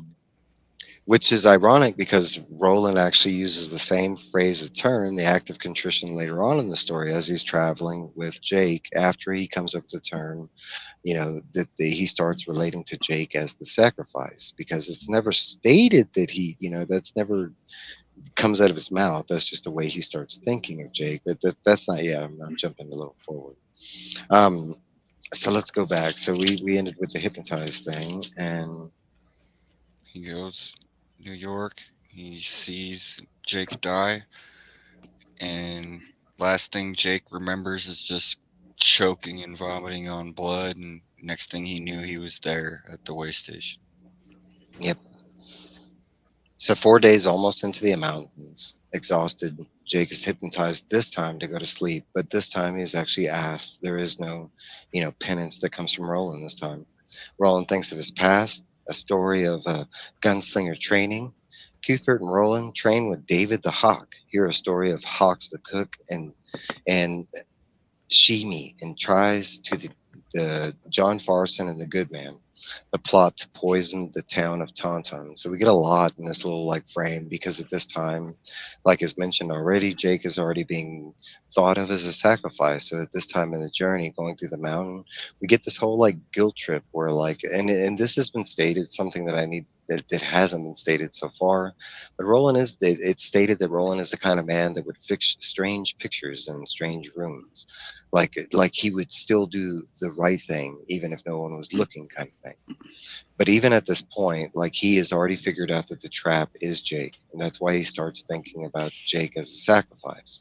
Like he doesn't know what it is, he doesn't know how it's going to come about, but already at this point in the story, That's how like, he justifies it mhm. to So at this himself. point, we get like this whole flashback story of like a bunch that we don't know about Roland, like where he was from. We hear a town like Gilead and The let's land see. or the town of Canaan, Yeah, or we get land of Canaan. Canaan, Canaan. Canaan, which is actually another biblical reference. Canaan is an actual like a city in biblical terms. It's also like a King Arthur term. I'm gonna probably go ahead and draw this, I guess, Yeah, go ahead.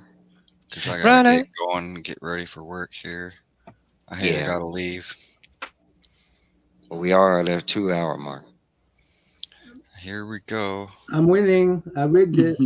I'm winning. I rigged it. 3, 2, 1. I rigged it, guys. Sorry. If he wins it, you got to draw it again. Dagger Dagger. card. You got it. I Congrats, rigged it Zach. for you, Dagger, so you can send it to me. So Dagger, reach out to Nornrad on IG and we'll get that sent out to you. It's amazing. Congrats. That art That's is a good piece. fantastic. Hell yeah. Yep. Just get All a right, hold of so- me on IG. I'll try to stick around here like 5-10 more minutes, and then I'm gonna cut out. Okay, 'cause- I also saw the Jack.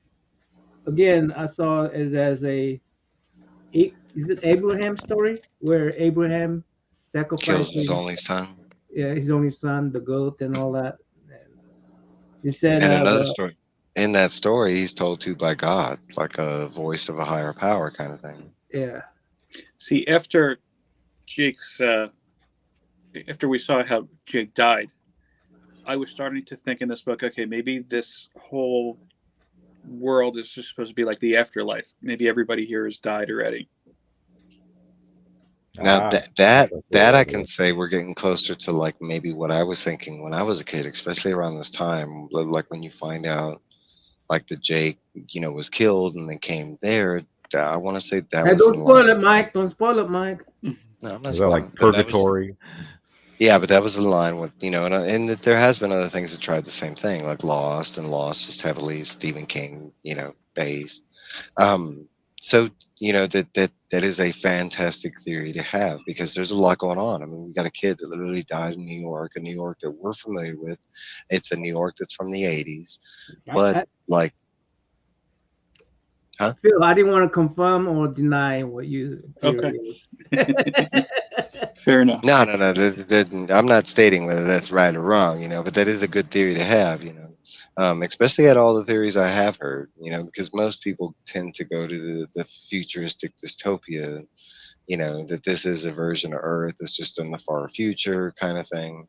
I even heard a new one today that I'd never heard about that Roland's literally chasing his shadow and then basically he is the Man in Black. That was the new one. I did. That's cool. That's cool theory. I like that theory. It is. So there is some And there is prevalence to that, because technically, like up until this point in the story, like Roland hasn't physically seen Walter. I mean, you could be gathering that, hypothesis.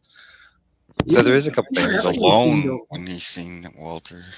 Also, Yeah, he was that's true. only alone. And Stephen King does like to play with those tropes, like somebody that's so crazy that they don't know they're dealing with themselves, kind of thing. Dr. Jekyll, Mr. Hyde. Mhm.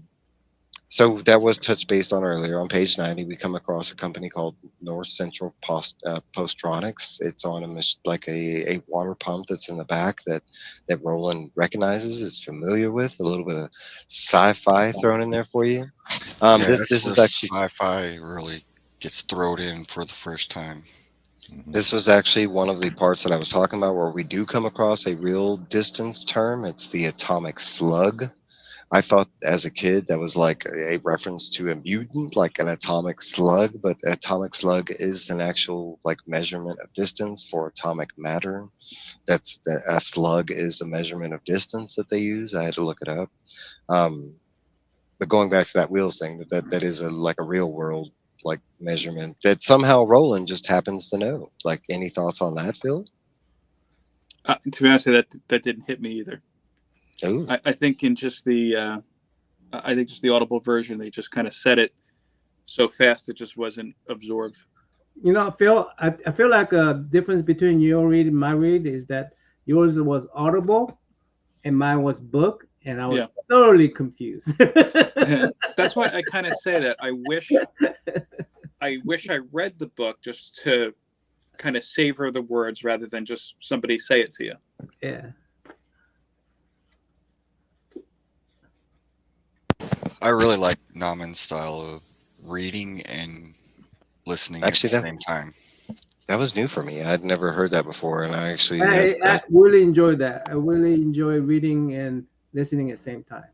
Yeah, That's, that's a good thing that's to do. mostly Yeah. enjoyable. I like reading. I like listening to our audible books. But if you have a chance where you have both of them, do it. It's really fun. I mean, it's especially when you read it already. It's really easy read, and you have the benefit of both. Like I could stop. One thing bad about Audible book is that And that's it's another hard to thing go for back to. people in the It's hard chat. to go back to one page prior to it, right? Yeah. In Yeah, a you have book, to do it in you go, oh, chapters. yeah, I want to go back one page, right? But Yeah, Audible, it's hard to go that one page back. Rewind it. Yeah. So, but if you have a both book and the Audible, you could flip back and say, hey, yeah, okay, and then catch up with the Audible, and keep on going. So, yeah, I like that part. It's a good one. so going back into this, let's there in the short amount of time while they walk through the mountain, we do get a couple things. We finally get the reason why he's chasing Walter, that he needs Walter to show him something, and that's where we get the first reference of the tower on page 92. On the next page right after that, and this is while he's thinking of the past, and so far we have been treated to flashbacks and the flashbacks, but we get the line, it's not like him to think of the past on 93. So we get this man that is known to not think about the past, but all of a sudden as we start this journey, that's all we've known him to do is think about the past.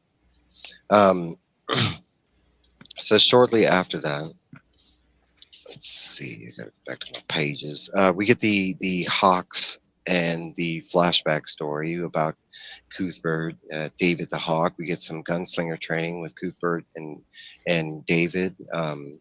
We get to see how they're not only trained but disciplined. Like, for simple, like, that would, like, the second, Cuthbert, you know, like, has a slip of hesitation, he is beaten by the gunslinger trainer court. um but we get the more pressing thing is we get this talk of Hawks the cook, right? And we get this whole, like, betrayal story about how they go to get some bread and they overhear Hawks talking to another member of the cook, and they're talking about this Farson, the good man, and poisoning this town of Tanton, which is known known to have children, and is brought up that these children are going to die, and you know So let's talk about the Hawks flashback. Any thoughts on there? Because this is directly where we're going back to some religious overtones here.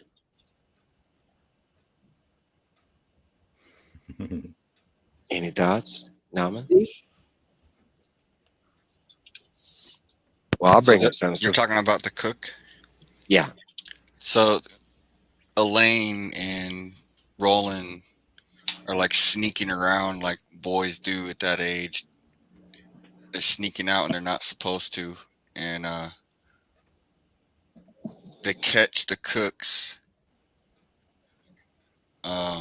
talking to some guards that come in. And by the way, Am I right? Roland And then, likes cook. Roland loves cook. By the way. Yes, he does. Yeah, he likes the cook because he sneaks some snacks. Yeah. And that's why they went there. And It's basically a place they can go when they've been deprived of food, for not doing what they're supposed to be doing as gunslingers. But they know they can go to this guy and get food when. Yeah, he's a comfort dude. He's the comfort. Yeah, Court punished the crap out of Alan, and then Alan was denied food for the night. Mm-hmm. like, And I Roland apologize. says, "Hey, let's go see the cook. He'll hook you up." And long story short, within a story, the guards come in and scare the boys, and they hide so that no one knows they're there. And they hear them talking, and they find out that the guards and the cook are going to poison all the gunslinger kids. Mm-hmm. The town of Tanton. And so there's like a whole thing on Roland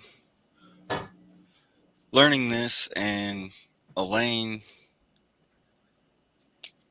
I think he's like, Elaine doesn't want to tell nobody, but Roland does. No, he doesn't. And Roland does. He goes and tells his father. And his dad's mad that he tells him. No, not mad. Not mad. He's I'm trying to think of how he brings it out. He's glad that Roland brought it to him, but he also knows because Roland asked. Time, it's like starting a war. Yeah. Well, he but he feels also sorry for his son. He does feel sorry for his son. because it's like his father knows it's that moment where he's not a kid anymore. He's becoming a man and he's seeing adult things, kind of thing. And there's a lot of things that happen in this flashback, right? We get to see Gilead. We get to see like very big hints of how Gilead fell, because that's a big thing that goes in the story. We got these gunslinger type Jedi Knight, kind of things that are mentioned, but then we go back in this flashback and we get this, potential why aren't there any more gunslingers? What happened to all these knights, kind of thing, and that's one of the things because it that makes this it clear talks about. in the beginning of the book that Roland is the last of his kind. Mm-hmm. So we get to meet Stephen Deshane, his father, and we learn that he is a king, but not a king. There's a couple things that come up during the story. We learn that they're based off of a caste system that is also based on pride. Not necessarily like good or wrong or anything like that, but we do see in many different occasions that a lot of the Gunslinger credo has to do with pride. By the way, this one has a tie to Brown also, where Roland doesn't kill Brown. How so? Keep going. Yeah, Roland doesn't kill Brown because if he realizes, hey, the easiest thing for me to do is just kill him so that I don't have to sleep. I don't have to sleep with him wanting to kill me. But he does go ahead and take a chance and say, if that's what I become, then I'm just becoming the man in black. So he decided, okay, I'm just going to go ahead and trust him, not kill Brown. This goes back to the story here, where the corruption begins. Where we don't even take care of our own people. The people. Yeah, they betrayed them, but instead of convincing them otherwise, you just let just be brutal. It shows that Roland has a code of ethics that's been instilled into him. Right. So this goes back to his childhood, teaches him the code that, hey, if if all I do is become like a man in black, then I just become a person that I hate. And this is a process where the Gilead is becoming people they are hating, right? And that's the beginning of their destruction. Yeah, its prevalence as something is broken. I mean, you're talking about when we get down to it that the main seed of destruction is diplomacy. And how simple of an idea is that this great country is destroyed on diplomacy. And that and we're talking about in this flashback, we do get a caste system that's formed, but we also get this whole conversation with Hawks and how he did the notion of them betraying, and why would they be doing that to this golden society, let's say, that it just paints the picture that not everybody's happy. Like even in their saying, like ask what the good man would do for you and what you would do for the good man. Well, Like Hawks was ready to sacrifice his life to do anything for the good man. Like it goes to show you how broken Geely, how ill-tempered the basic people in the background were treated, and Hawks being a cook. Phil, did you notice the coin they use between the Men in Black and Roland? The coin? The currency they used. The gold, No, I coin, don't remember. Oh, okay. gold and silver. Yeah, gold and silver. Roland uses gold, and Martin uses or Walter uses silver. Like it's brought up in the town when he buys the hamburgers. I vaguely remember the Um, gold. Yeah. I mean, but that's like and you bring up the coin that's like the motif of both of them, right? The duality, the good versus evil, the representation of and technically it would be the white and the red. It's not white and black in this book; it's white and red.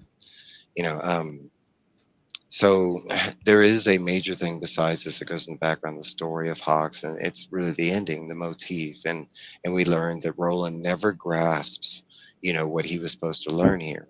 And there's two things that he was supposed to learn. One, it's the first time that somebody betrayed him that he trusted, that he had to kill him. And we see that he does take a memento from that. He grabs the splinter from The the gallows. the yeah, the gallows where they hang Hawks. But not only that, but there's another motif where Court, his trainer, gives him bread. Court states that he wants him to break the bread in half and put it at Hawks's feet. Roland does not understand this, even in when he's thinking about the story, he doesn't understand the reasoning why. And it goes into like the pride system that the gunslingers are based on. This dude was caught and tried as a traitor. He needed to die the most horrible death. Putting bread at his feet would call all the birds that were around to guarantee that this dude would be picked to the bone, kind of thing. And Roland kind of missed that grasp that, like, that if you do something that bad, that you will receive the ultimate punishment, kind of thing. But he himself is the one that had to dish it, kind of thing. Hmm. All right, guys. Long days, pleasant nights. Have a great Bye, one. Aaron. Later. Thanks for joining. I'll be listening on the way to work. And may You you have did twice as good. many. Thank you, Right. Sai. All right, so move forward. We meet Roland's father, Stephen DeChain, on page 110. We get Hawks is hung. Publicly, Roland and Cuthbert want to witness but also regret it. Roland misses the point of the bread. Roland mentions matricide, which is like a big clue into into his past, or I wouldn't say a big clue, but something that goes down. Jake and Roland press into the mountains, finally see the man in black. Roland has a dream of Susan D'Agato, and she burns. Jake dies in the dream. That is the typical end of the second chapter, and there's some more stuff we could touch on there. We get the fall of Geely quote comes up on page 18, and it's just a passing quote, but more signs of this, what happened to the past. Matricide meaning is often passed over. Most people don't know what it means; they just kind of blur Yep. over it. But it actually is the murder of a mother by her son or daughter, and so it's the book telling you that at some point, for some reason, Roland had to kill his own mom, which we do meet briefly coming up. we meet briefly in the flat, like I want to say at different points, but more so later on. Um, we get the Man in Black sighting on 119 of that chapter. It's the first time that Roland finally sees Roland, and he's kind of off in the distance, up further up in the mountains. And we also get the first time, Roland references Jake as the sacrifice on page 120. And so technically halfway during the book, that's when he starts, you know, like referencing Jake as the sacrifice. Mhm. There's not a lot that goes into that, but I mean, it's like a bunch of this is just threads that he's setting up for later on, the whole matricide thing. A lot of this at this point, I mean, we're in flashbacks and flashbacks, so a lot of this, if you haven't taken, is told through flashbacks, especially because we're present day with Roland. So like knowing who he is definitely going to come in flashback I form. mean, the Man in Black is like almost agent of God. Like he's the one who provides the sacrificial lamb, right? Yeah. No. Exactly right, and multiple like times you could say, but in this one specifically, another biblical reference, and going back to the Abraham, and that you directly tied, because that's what he was supposed to sacrifice, was the lamb, not his own, and that's why God stopped him. He's like, no, no, no, no, don't sacrifice yours. But it's just all screwed up. It is your own son. Maybe it's not. Okay, so we do get to chapter 3, and this is where some real good stuff happens. The Oracle in the Mountains, pages 121 to 155. It's a short chapter. After waking up, Jake has slept, walked into the jungle, found the speaking circle in the Oracle. Roland has to use the jawbone that he got from the way station. I forgot to mention this, but we did Oh, meet a jawbone. speaking. Oh, I jawbone. forgot to mention the Speaking speaking demon. demon. During the way station, Roland does come across a speaking demon, which he does like get a little bit of a prophecy. We get the mention of the drawing. We get it's a couple loose lines that the parts of a prophecy that we get. Foreshadows. Yeah. Yeah, but No there's foreshadowing there. okay, we'll get And, more of it that, later and on. that's the things that you enjoy. You get to enjoy when you come back to the first book. Oh, it's Well, how at they least all I'm match. spoiling the. Never mind. No, but that's a great topic, and one that you could say without spoiling is a lot of the foreshadowing, a lot of the mysteries in this book. You do get answers to. There are, and some of the stuff there are no answers to. There are points where King gets very descriptive, but there are times where King has a very vague, loose. And that's the fun of it. Like, one thing I can say is there is a lot of Lords of the Reference I mean, stuff. Phil will not know the things that we say is foreshadowing. Phil will not know that. No. And even No. if I were to spoil certain stuff, it's still there's so much into this. Like, I mean, even if I told you the end of the story, it's still like the whole journey that goes into it won't take away from that knowing what's at the end. Because there's more after the end. Okay, so Are you referencing the original or the revised book? Because I've got the revised book, and the Oracle in the Mountain starts at page 159. it was in the past. It was in the way station. I forgot to mention it. That's what because I just brought up the jawbone now in chapter 3, and that was actually at What, the way station. when does Okay. Dave starts? Story of Dave. That was during the training that we witnessed during the um, at the way station. We get the flashback of, and it's just We're skipping are we skipping the Hawk story then? no. The major Hawk story is coming. The major Hawk story, that's in chapter Yeah, 4. that's not yet. Hawk is Dave. David, David. yes. Yeah, David. Okay. We meet David in chapter 2, but he Yeah. is just, it's a It's just a prequel reference. to, yeah, it's a prequel to the major David story that you're referencing. But we'll get there. Okay. So I did forget that we did pass up that. He does meet a speaking demon. We do get a prophecy. After he meets the speaking demon, he does grab its jawbone, the jawbone being one of the first of the magical items besides his gun and maybe some other hidden ones that we don't know about. Okay, so we're in chapter 3. And after waking, Jake has slept. And basically, Highlight Miss So's comment.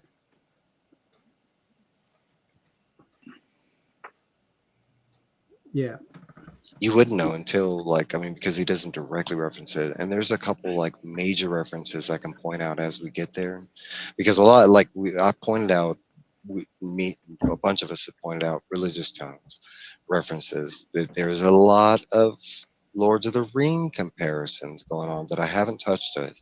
I mean, kind of beat for beat, there's a lot. You know, you could literally take the Lords of the Rings and you can take the Gunslinger and you can kind of line them up, and there's a lot of scenes that just straight match up. You know, they're different, but you know they're very very I mean, similar.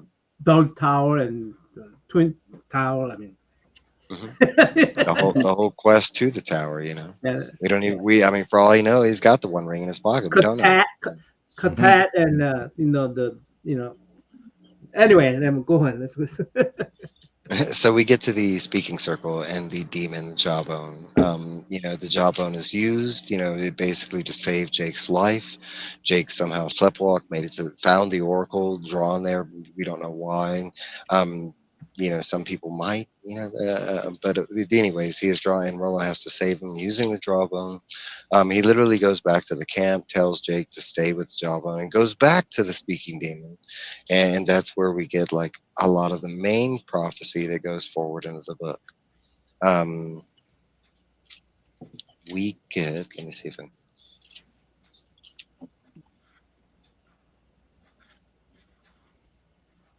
we get we get a lot of things. We get a vampire reference on page 124. We get one thing that I have no clue what it is, but we get a reference to frogs and peepers. You know, I have no clue what kind of peepers are, but that's on 125. Some kind of animal.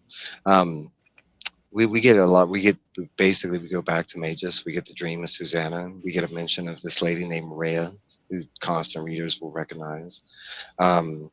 And literally in this moment, like Roland has to throw his fire. Like during this moment when Jake sleepwalks, Roland literally is asleep, and to wake himself up, he literally like throws his hand premonitionally into the fire to go save Jake, like from the speaking demon.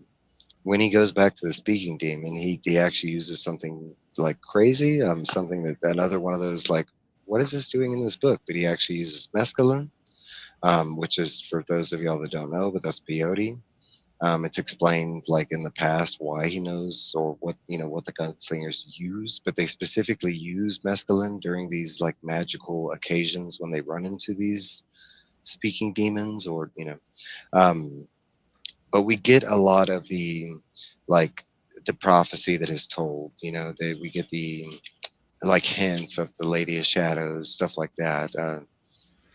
Any thoughts in there, especially from Phil, the new reader? To be honest with you, this part, it might sound disappointing. This part, it's just not clicking for me. I remember the jawbone. I vaguely remember the peyote. It's just not. It just didn't stand out to me. I think maybe just because some of the events have yet to come, kind of took the spotlight for me. I can understand. I mean, like honestly, there's a lot of, we haven't got there yet. But for I want to say the second part, there are vague parts for me that I'm like hoping to regather on a second read. So I can totally understand that there's just parts that like where you flew by and it's just, you know, it doesn't stick as much. It flew by me too, Phil. So yeah. But there's a moment where he literally has to take peyote. He kind of trips for a little bit. He goes back to the speaking demon. You know, he demands that she tells him, you know, what she needs to tell him. She tells him a little bit of this prophecy. I can literally, it's on page let 137. me ask you this. Both you and Steve, Mike and Steve. Without this section, will the story make any difference? Without this section, yeah, you don't need it. I mean, technically, you don't need it because It is a lot of this section of it's important. This is very important. Okay, then Steve, I want to hear your important thing. This demon was put in his path on purpose. Yeah, for him to talk to, and there's two parts to it. It's not just the prophecy, but it's what she takes from him. Yeah, because what she takes from him is going to be important for the future. And yes, it had to happen, and if this didn't happen, a part of the story further on isn't going to happen. If this didn't occur, next books, not in this book. Yeah, further down the beam, way down. Because the technically, beam. everything. Okay, there's two things in it. This Like is he said, there's two. Martin's boss is in charge here. Martin's boss Yep. has set Martin on a path to lead Roland into certain locations, Yep. and this is one of the Be- spots that he had to That- bring him to.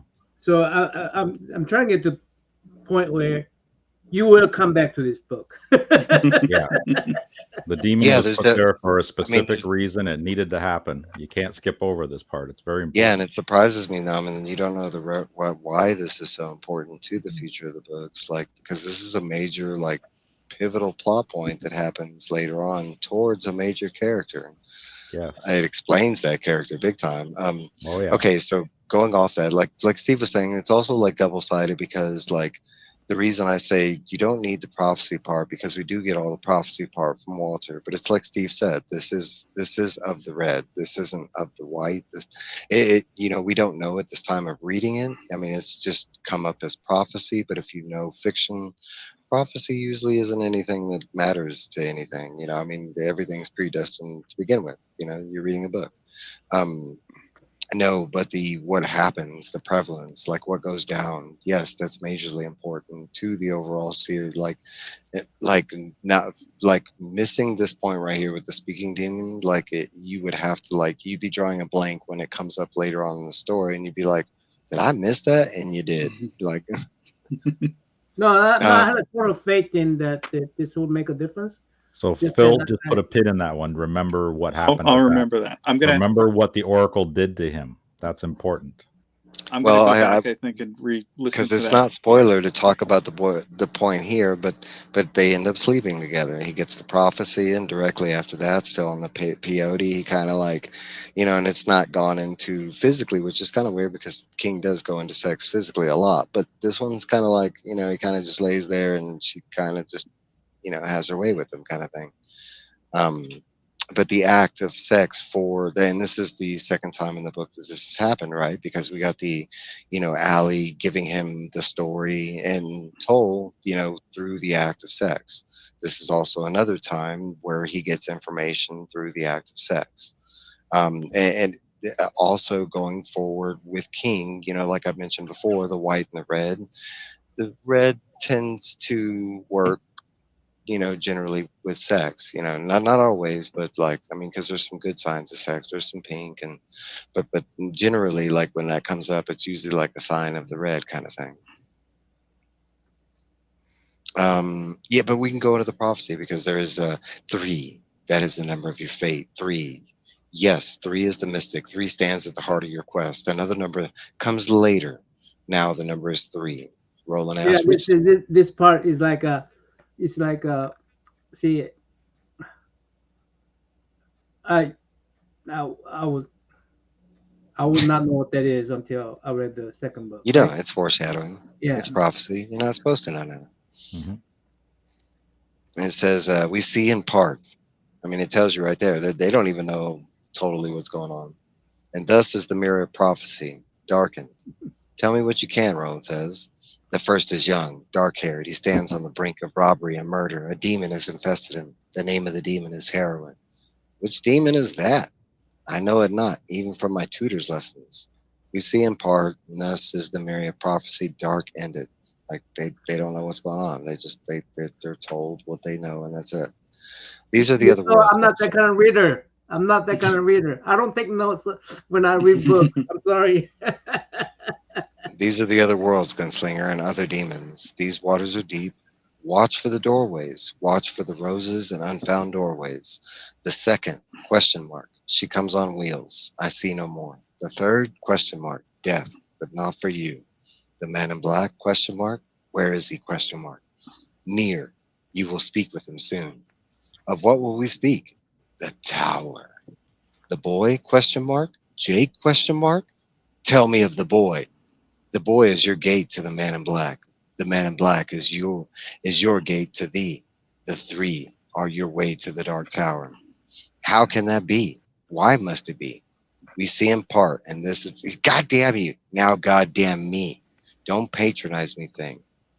And that literally, so I mean, this is a lot of foreshadowing. Yes, I mean, if you could figure it out, which you can't, but there are, and I will give you a hint because our second book, if you haven't looked at the title of the name, is called The Drawing of the Three. So I got it downloaded. Yeah. some I foreshadowing, love that book. I love that book. but that's what that's doing is setting up, what's to come, kind of stuff. It's not something that I think you could figure out. But I'm sorry, I just don't take notes while reading books. I just don't do it. I take mental notes. How's that? It goes away. I highlight notes. Everybody's right, got so- their process there, Namman. Everyone's Huh? got a process. Everyone has a process, Namman. Yeah. Taking notes. Some do it mentally. Some got to write it down. Some do 6,000 million post-its on the top of the book. I mean, that's some dedication. I mean, I admire you guys for doing that kind of stuff. But book is something I enjoy doing. So reading book is something I enjoy doing. Note I think taking is I don't enjoy. Yeah, I I'm think not a Stephen note King taker. does that too. He keeps notes and stuff so that when he goes back to reference, because I heard somebody asking a question early on, like 30 years later, how the hell does he know what he did? Well, he has notes he just reads through his notes to figure out what he's going to do next. But he has the story in his head anyway. But he always referred going back to notes. Who has a story in his Stephen head? King, when he was writing, Yeah. writing Well, the books, because there was so many years between them. I don't know if you remember this, but some lady, she was dying of some kind of cancer or something, and And she asked for she the asked Stephen King, hey, can you tell me how this story is going to end? I'm going to die. I know you're not going to be able to finish the book. I know, but can you just give me general ideas how this story is going to end? Because I'm going to die in 3 days or whatever, right? Yeah. And he had to tell her, I don't know how this story is going to end yet. because he doesn't, and that's like fault on that person for not like knowing like Stephen King and the way he writes. And I don't like I'm not being mean on that old lady, and not a lot of people like look into the writers, but Stephen King is known as a pantser writer, and what that is like he literally comes up with an idea. It's a what if, and after that he just kind of writes it out. There's no plot and there's no like. So you're talking about he wrote these books as planned to be a multiple book series. In the beginning, when he started this, he had no idea what the ending looked like. Even if you read his books on how to write, the how to write books, he tells you that he tells you that I'm not writing the book. Someone else is writing the book. He's just an agent, right? And so, yeah, I just don't. Even he doesn't know what the story is going to be until he start writing. He should have just lied to that poor old lady. Yeah. And it wasn't just him. That story's famous. There was an inmate in Texas that asked for the ending, and he denied him. And it's not really that he denied him. He was telling him the truth. He didn't have the ending at that time. That's where the revised version of the story comes from, because when he wrote this book to where we make it to at the very end of it, stuff had changed. I mean, you're talking about once he finally finished the story, he was in his 40s. And you can't tell me, from 0 to 40, you're the same person that you were, like, from 19 to 40. So, and that's kind of why, like, he went back and, like, did some of the revision. And it's not that he, like, went back and changed it. No, he went back and, like, touched it up so it correlated with the ending. I love that book, too. I like the on writing, too. So I love on writing memoirs. Okay, so we go back to the prophecy, but there's something else important, very important, that happens at the end of that prophecy. Roland asks about Jake, and he asks, how does he save Jake? Because at this point, he's already thinking of him as a sacrifice. He knows on some level that Jake is a trap. And he asked the speaking demon, how do I save Jake? And the speaking demon answers. They know that answer. I mean, you don't really remember this, Phil, but there was something important here. And the speaking demon answered. Again, I'm sorry. I took comfort in this story, but Phil doesn't yet. Okay. So right here, I'll tell you, so you don't have to. Go ahead. So he asked, how do I save Jake? And the speaking demon says, "Cease, gunslinger. Strike your camp. Turn back northwest. In the northwest, there is still need for men who live by the bullet." Roland answers, "I'm sworn by my father's guns and the treachery of Martin."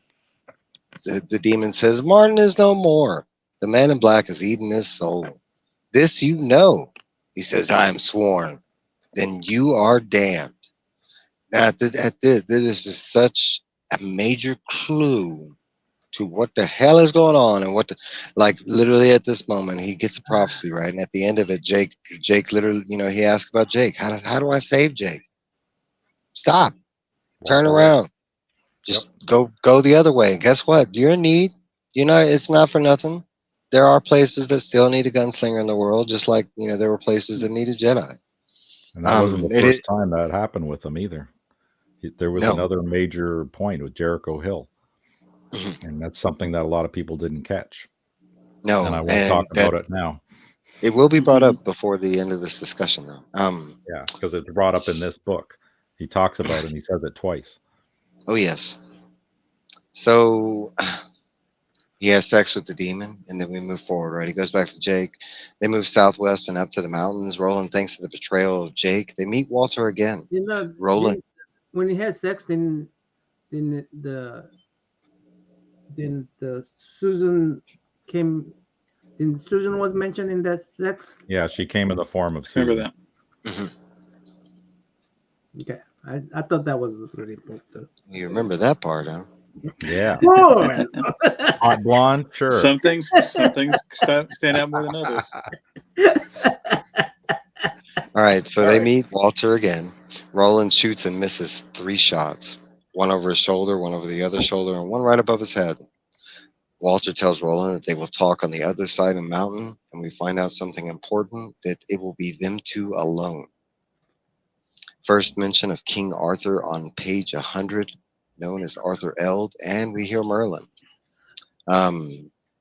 So we were at the end of the chapter, and before we get there, let's talk about the little things that happen there, because there's some things that happens. We can go back to, like they do mention, New Canaan on page 145. That is the territory that exists where Gilead is situated. That New Canaan is basically like the continent, and Gilead is like a state within New Canaan.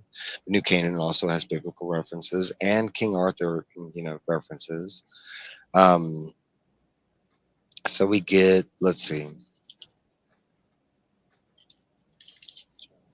How did the audiobook pronounce Gilead? Is it Gilead? Yeah, there's a lot of Gilead. pronunciations that are. Is it Gilead? Gilead. Yeah. Okay. I always pronounce it Gilead. I just remember That's like Cuthbert and Cuthbert. Like I've always Cuthbert pronounced and Allen, Cuthbert. right? Yeah, but the audiobook pronounces it Cuthbert. Cupper. Was it? I just Cuthbert. remember that as soon as I heard it, my first thought was Galad, because Galad. my stepmom was a big fan of Galad back in the day, so it just took me on that tangent. Cool. Another like Allen, or is it Elaine? Gilead is another term that's common term, I think. I mean, it's not a common term, but it's not only used in this book. There's a lot, back to like other references. We hear the term Tet, or Ka, and those are all they are real words, but from like Egyptian mythology and stuff like that.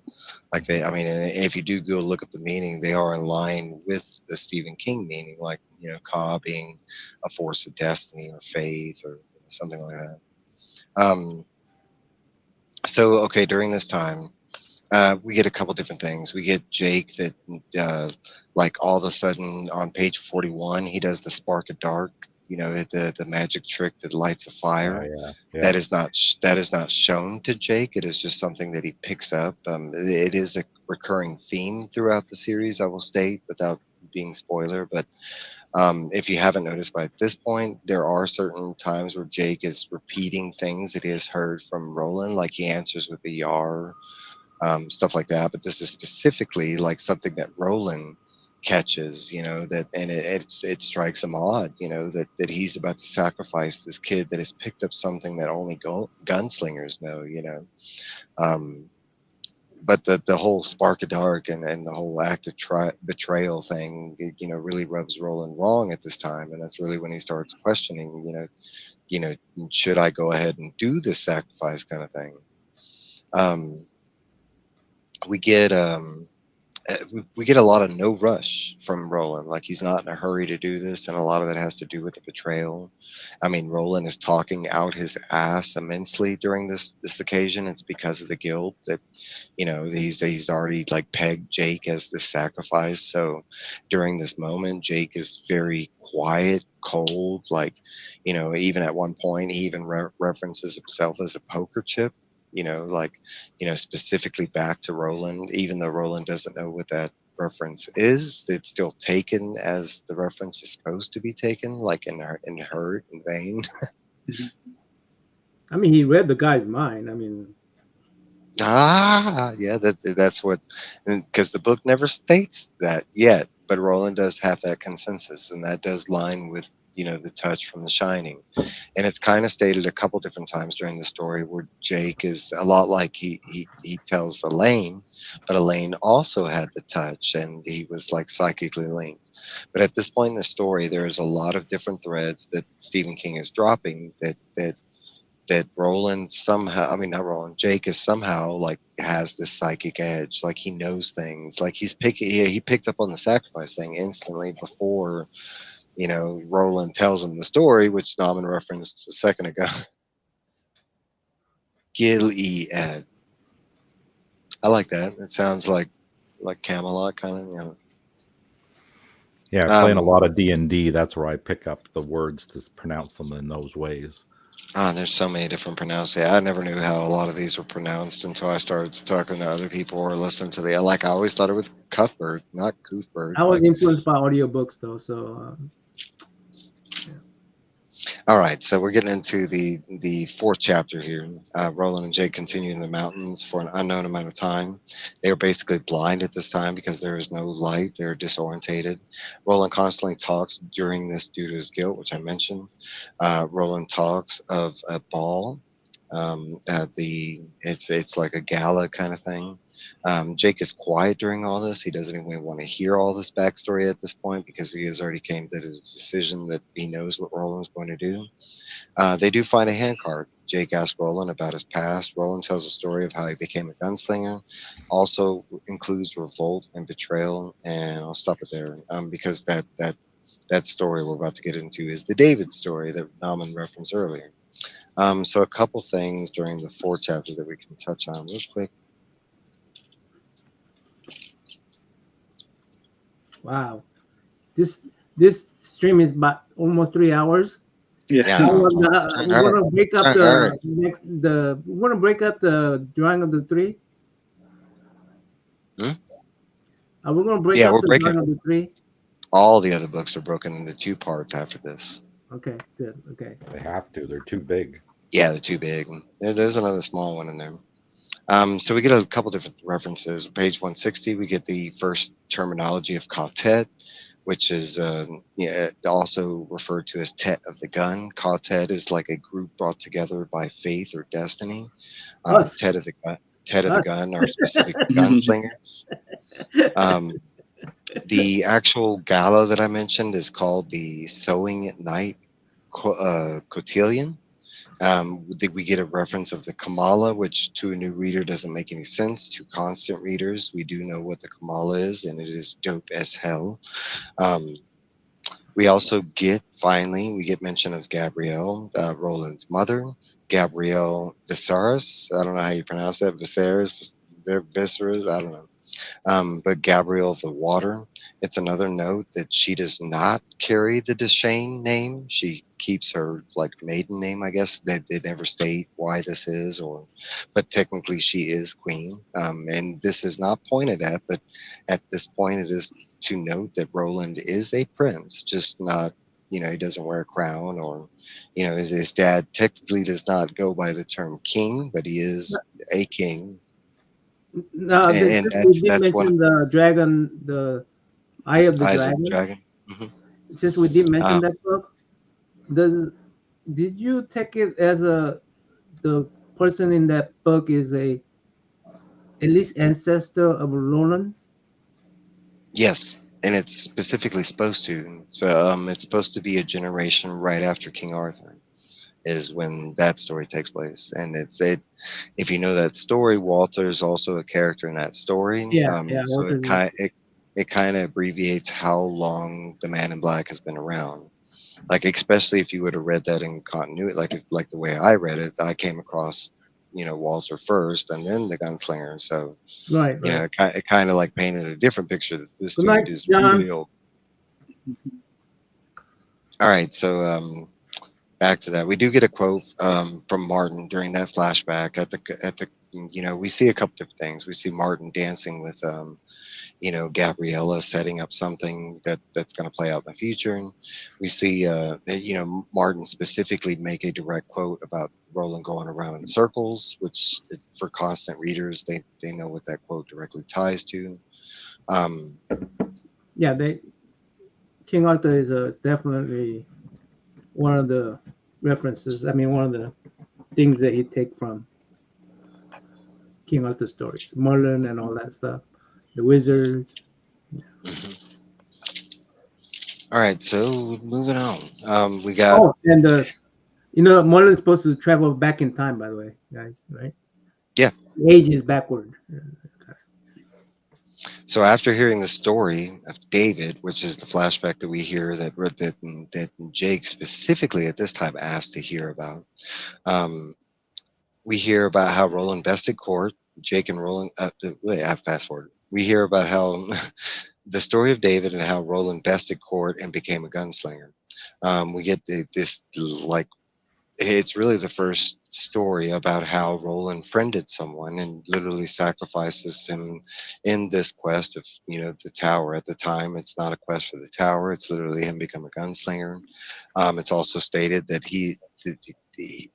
this is a first. He is the youngest. His father was the youngest before him, but he is 14 when he takes this test. There's a lot of like references that come up in this test. Like we see how whole the tradition has gone down. They enter from the east. If they lose, they have to leave out of the west, which they are deemed exiled. They have a one shot kind of condition on this. If they fail this test, they are cast out and never looked on again, kind of thing. Anybody want to touch on that real quick? By the way, Gunslinger, right? The slinger is David. I mean, this Dave story is to me is about David and Goliath, right? And Gunslinger is a slinger. The David. So I take little offense to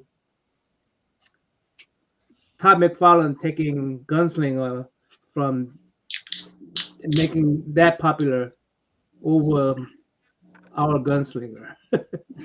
And there's nothing wrong with that, because guess what we're reading? We're reading a literary thing where this dude took other things and made it badass, Um, But Did anyway, McFarlane I take? want my Gunslinger to be No, this I don't think so. Gunslinger, not the Todd McFarlane Gunslinger. That's what I'm saying.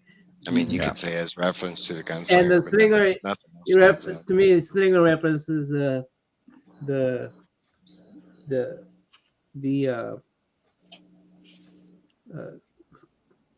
David and Goliath story. I mean, what Colt is a Goliath in a sense to all these kids, right? And he figure out how to beat the giant with that actually just with his friends, not with his own skill set, not with his own not with his own. Just like David, he hadn't. I mean, he just had a sling. Well, that's not okay. Going back to David and the Goliath thing, that's not a undertone reference. That's actually why he was named, was after the story of David and Goliath, and for that reason alone was because he was going up against the Goliath. That's not even like a subtle hint, right, Roland? Yeah, it's not a subtle. Yeah, it's not a subtle. Yeah. Okay, The so end. like going into that, that's how like he wins that battle, is because like it's so like because it's not his hawk. Like that's how, like, and it even comes up from Cora, like, how did you get him to do that?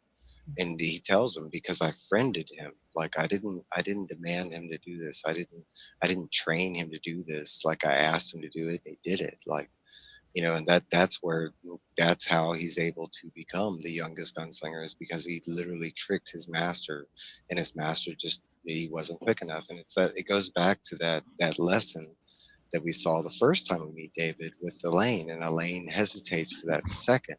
And what does Court do? Court takes his pole and bam, right upside the head. And he's like, that's what you get for hesitate. And it's exactly the way he beats Court. Like in Court and Roland, like, and we see this grand, and it's one of my favorite scenes, that the coalition of the gunslingers kind of thing. You get to see this cry your pardon, and Court trying to tell him, no, don't do this, and then Roland's like, nope, I'm gonna do it. Fuck you. He tells We're him going to down. cry off. He uses the Yep. high speech to cry off. Yep. Yeah, He's doing it. Because Roland was goaded into doing this battle in the first place.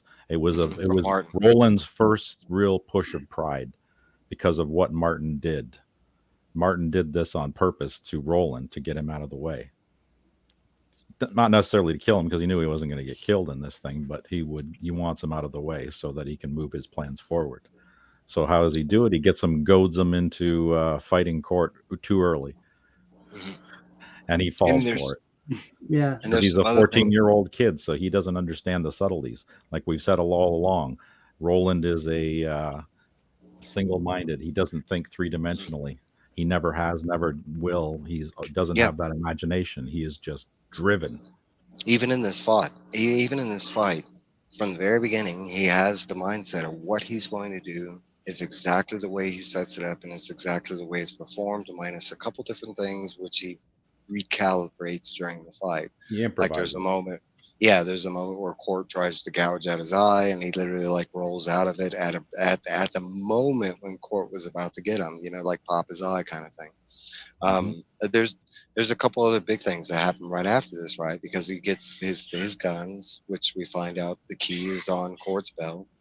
We find out that he is not wanted to go out as a gunslinger as quickly as he wants to. He's told to wait, and this is actually referenced later on in the book. Walter, specifically brings up this message that Court told him to wait before, let the legend of his name build up, kind of thing.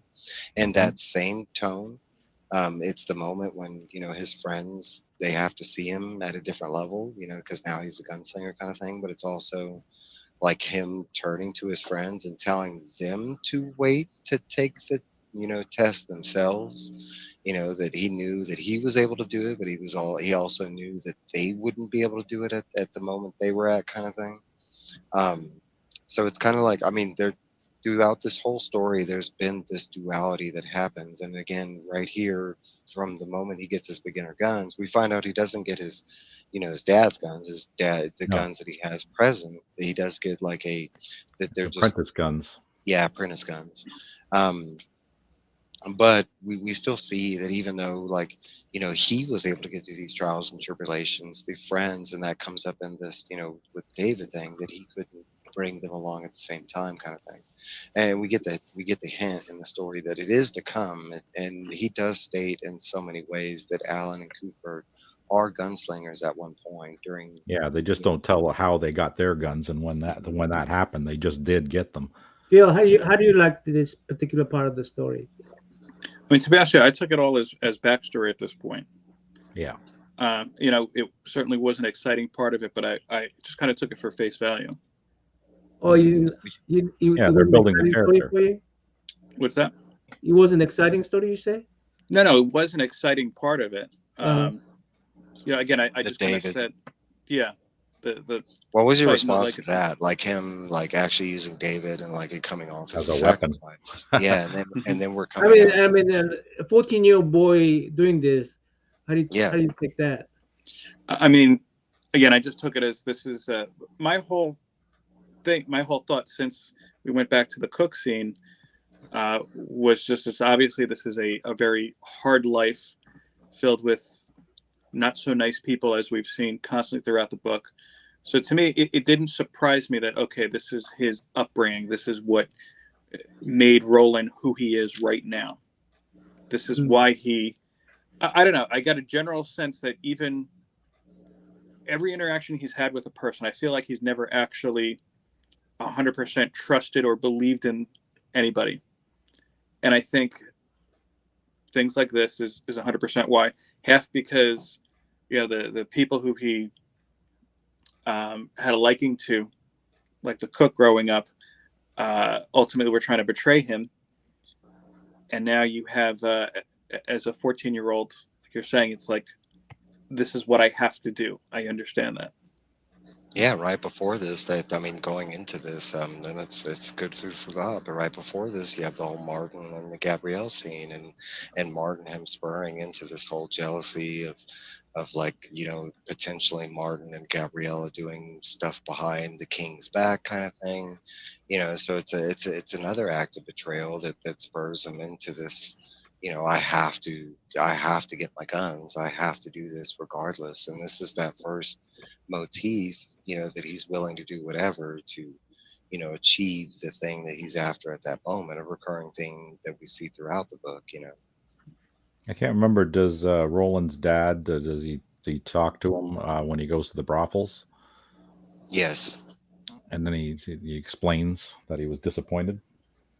No, like it's like half done in this. Yeah, because I think they explain it further in another book, don't they? They do. Yeah, they do. And Okay. it's like touched on in this book, but not fully. Like, Yeah, because yeah. there is mention that in this book, there is mention that Stephen is aware of the betrayal of Martin and Gabrielle, but it's very loosely, like one line brought up, and that's it. Yeah, you're spoiling it, guys. No, that's in this book. Yeah. Okay, so let me see. There is some cool stuff that happens during that fight. One of my favorite lines, and that the whole like, Heil, David, kill. I love that line. Like just the start of that fight, the whole like, cross section, how they're lined out from. They have the line that the trainer is on, and then it's one of my favorite. It's such a simple line, but it's still just the way he started out. Like, go get his ass. Like, Yeah, sick him. Yeah. All right. So I like what's his name's comment afterwards. Like, you left us nothing to you left us nothing to yeah, kill. like they hurt him so bad, and it does say that it took 2 weeks for Court to heal after that occasion, and he was never the same after that. So I'm pretty He sure lost an eye, and yeah, I'm messed pretty up. sure every gunslinger that had to take the test after that was either like a really whole lot easier, or maybe it was like crazy berserk Court. Who knew? I don't know. Who He's like, knows? I ain't taking that chance again. This guy bringing a hawk. All right. So after the story of David and Let me sidetrack here a little bit. Eye of the Dragon is a good prequel to read with the Tower series. That It I don't is. know why that remind me of. I went to England last couple of summers ago, and they had this. I went to Queen's Castle, and they had this dollhouse, just huge dollhouse, right? And they had a miniature record players, and they had the water system, electric system. They had this sewing machine that actually worked and stuff. So, uh, anyway, this I just want to sidetrack a little bit. Go ahead. You got It's it. a good sign. Yeah. Huh? All right. So okay, so we're continuing on the tunnels of the mountain. He's heard the story of the betrayal. Jake instantly knows what this story is about. Like he's even asked, "Hey, did you get the meaning of this?" And Jake's like, duh. Yeah, you're talking about betraying a friend. So we get to a hand card. They have to pump. They start pumping. Eventually, we do run into the titles chapter, the Slow Mutants, and this is one of the occasions that I can remember. It was different as a kid. I remember them as they're shown in the artwork, like just humanoid, green-looking. But in the actual like description in the book, they're actually like tentacled and insect-looking, and they're still humanoid in appearance, but they're okay. So we get to the scene, and we do get the slow moons, and as we're coming up to the scene, it's tense. It looks like this is going to be the occasion when Jake dies. It comes up like multiple times, but come to find out, like the slow moons are kind of dumb, and they just have these little like rocks in the way, and like they're managed to like push them out of the way very easily, and they move along the journey. My question is for new reader Phil: Mhm. was this the part that you thought Jake was going to die? Like, No, did King do? No, oh, no, I didn't see, think he was going to die at this point. But there's one detail right at the beginning of this whole chapter. Um, I'm kind of surprised that you didn't bring up right now. Roland, if I remember right, tell me if I'm not. Roland didn't know what the handcart was. Jake had to explain it to him. And to me, that kind of furthered my earlier theory. Like, okay, Jake, and I guess as we kind of saw in retrospect from New York, could possibly be a lot older than Roland, Hmm. and perhaps this is the afterlife. I'm not This going to is what? deny This is what? the afterlife. The afterlife. Oh, I thought. I'm not going to deny or agree, but that's a That's good fine. theory, I could say. But you did point on something right, that Roland does not recognize it. That Jake has to explain how it operates, how it works. He does notice that it does have an automated voice, and Roland is used to that part of the machine, but he does not know the rails, the track, that kind of thing. And they Phil, do come a little. technically, it is afterlife, right? Well, for Jake, Afterlife. Could the be. Yeah, way station. I mean, the way station is the crossing point. There's a crossover. Mhm. The thinny, if you want to say.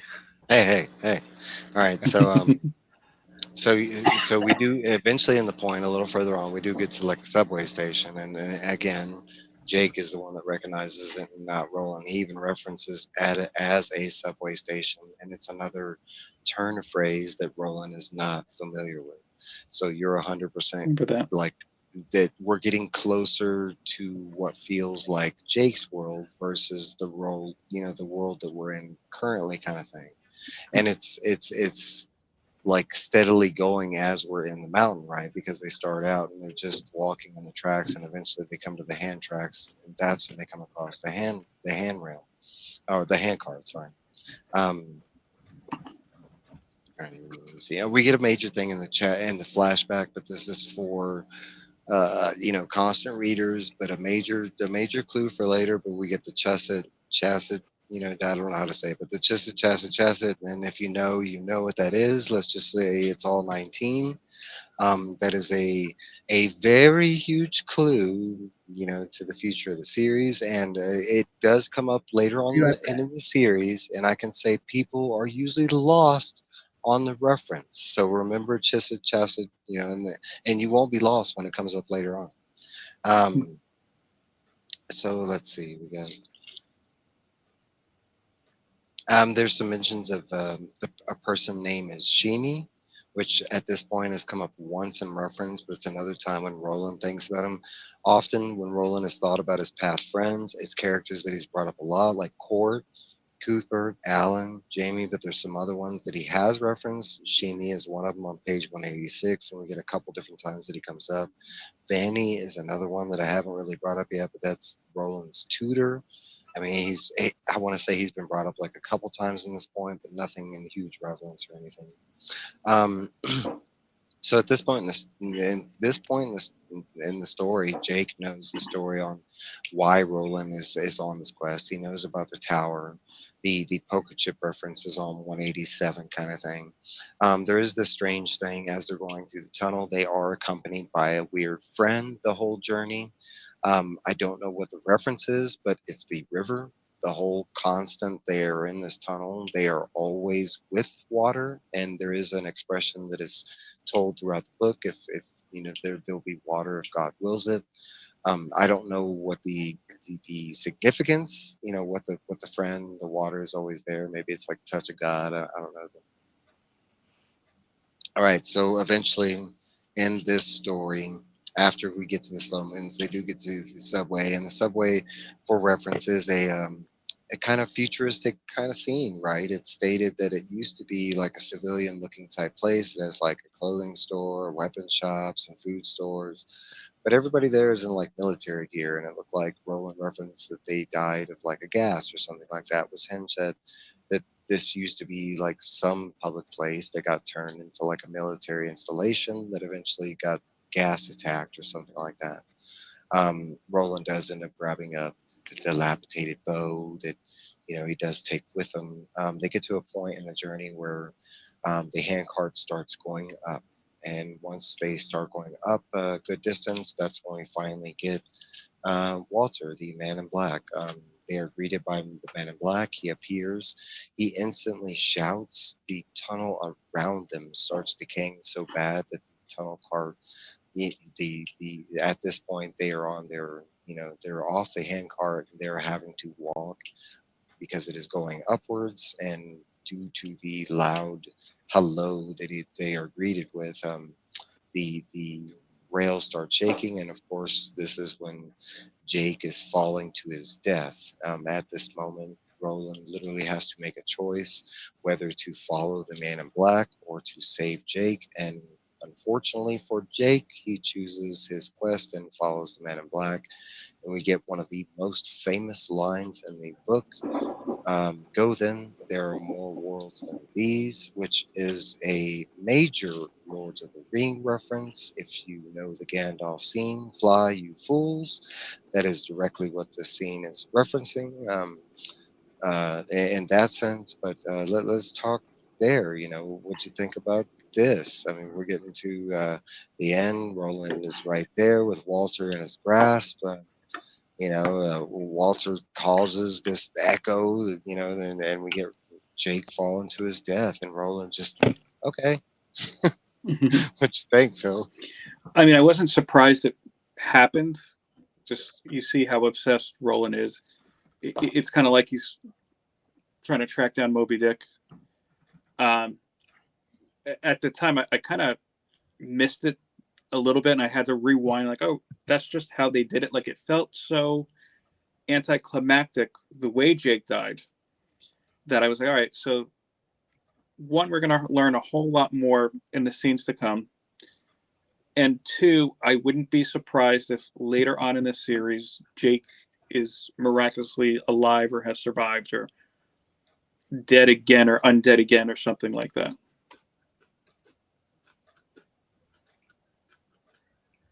Mm-hmm.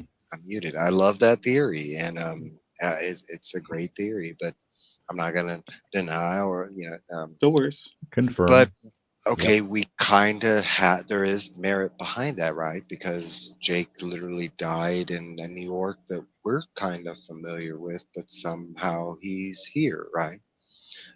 So, and then we get this line that, go There's then. more there are worlds than worlds these.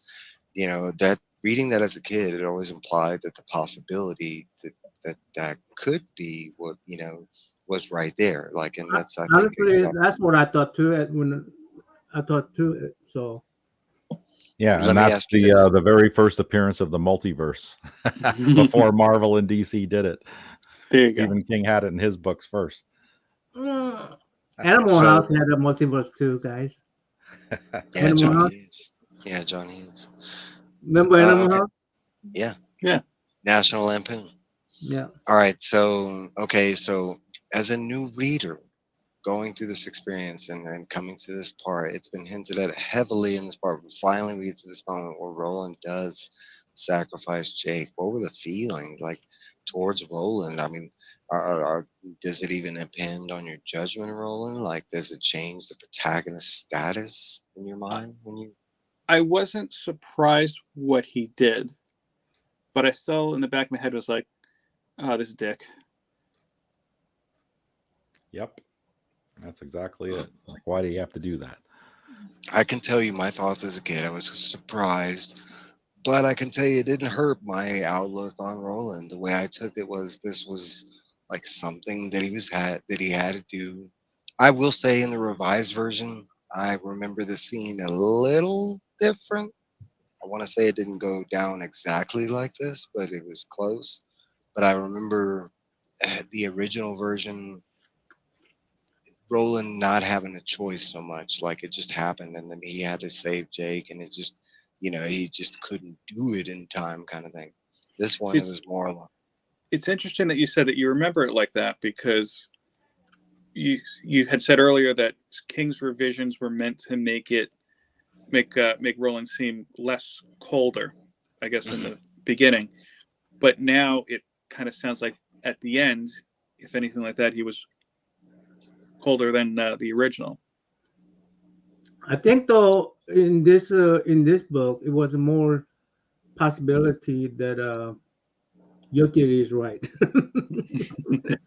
I'm not like, it's hard to give a definite answer on that, because I will say, okay, reading this revised version, and I have read the original version. This was my 19th read. Ha ha ha ha. Okay, so like, I've read that book so many times, and I know the plot. I don't, the only things that vaguely escape me are the little things in between. Okay, so like, going through this and reading the revised version, I can say it does line up better now with where we go towards the end. There Understood. were some loose like connections. There were some like things that were just not there in the beginning of the book, and they start appearing later on, and you're like, well, this wasn't a thing. Like, I can say 19 doesn't really become a thing until we get to a certain number in the books. So like, it not being in the beginning kind of presented a problem, and that I can say, because there was a scene early on in the book that I didn't mention on. I should have, but okay, and it's part of one of the prophecies. Okay, so early on in the book, we do meet a creature called a Taheen. It has a raven head. It's an animal-like person with an animalistic head. Brown talks about him. He mentions that if he was scared of the Taheen. He also mentions that the Taheen was looking for something, and this is kind of why I didn't bring it up. But he was looking for Algo Ciento, or Blue Haven, also known as Blue Heaven. This is on page 9 of the book. This is specifically something that was added to the revised that was not in the original. The Taheen is not there. Brown referencing the Taheen was not there. Okay, so this you can say was added specifically for this book and later on books, because there's a part of the prophecy that I didn't talk about, but she says like, go slow past the drawers and watch out for the Taheen. Okay, so like, you not knowing what the Taheen is in this story, like, it doesn't make any sense, and then most people miss what that part of the prophecy is like in the overall story. They're like, well, what did the Taheen have to do with it? Now, constant readers, we know what they're talking about, and it's related to a major death that he was supposed to be watching out for, that it slips his mind, and he's Mike, told answer me so. 2003. He did it right before he finished the last of the books. The Wolves of the Kala like started in that same year, and then he did Songs of Susanna in 2003, and then the end in 2004. Like, literally, those 3 books came out in a matter of like, I want to say 4 I want to months. ask something to chat room. Yeah, the Songs of I Susanna totally and the enjoyed last it. one came out at the same time, more or I less. totally enjoyed this, right? Because I mean, I enjoy. I appreciate you doing this. I really do. But I was wondering, how does it? If you haven't, I'm sure there are people who read the book, and like Miss So, she read the book, so she seems to be very engaged in this one. But those people who haven't read the book, will this discussion help them read the book, or will they be interested in listening to this, or just Well, wondering? your answer to both questions would be yes. That I do think this will be informative and helpful, and like a rewatchability. I'm hoping that's the intention, but also like a shed light, maybe. I mean, because the more you talk about this, the more you can learn, and it is one of those type of books where the more, it's like today, just talking with Phil. Hearing a new reader, think about certain different, I certain love that things. part. Yeah, I love that part where we because could this probe story. Phil. Like, I wish we had more new readers in here, because we were supposed to. Yeah. But this story could be broken down, I mean, there's and we didn't even touch on everything. I got so many notes that we didn't touch on, that I just kind of skimmed over or skipped over because we just, time crunching. And then, no, but the second thing is yes, because look, we have some people here that aren't so engaged, like Miss So, but they're still here. They're still interested. And like Robin, she's been here the whole 3 hours, and I don't know if Robin's read the story or not, but she's engaged enough where she's been listening to us for 3 hours. So I think yes and yes. All right, so let's get to it. I We're was at the asking last the chapter. chat room, but it's okay. Okay. Who are you asking, Phil? I was What do you think? asking the chat room. Oh, I guess if there's anybody in the chat who's been here if they that think hasn't read the book.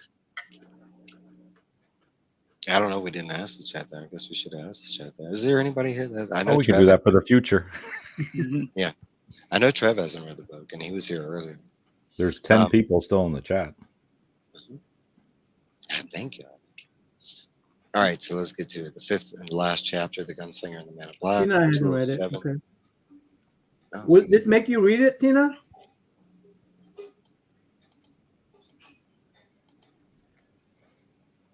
You might want to. I might want to. Okay. Tina, if you do wind up buying a copy, write a letter to Stephen King and just say, hey, I did it because of this. Yeah, send Mike and company a little payola.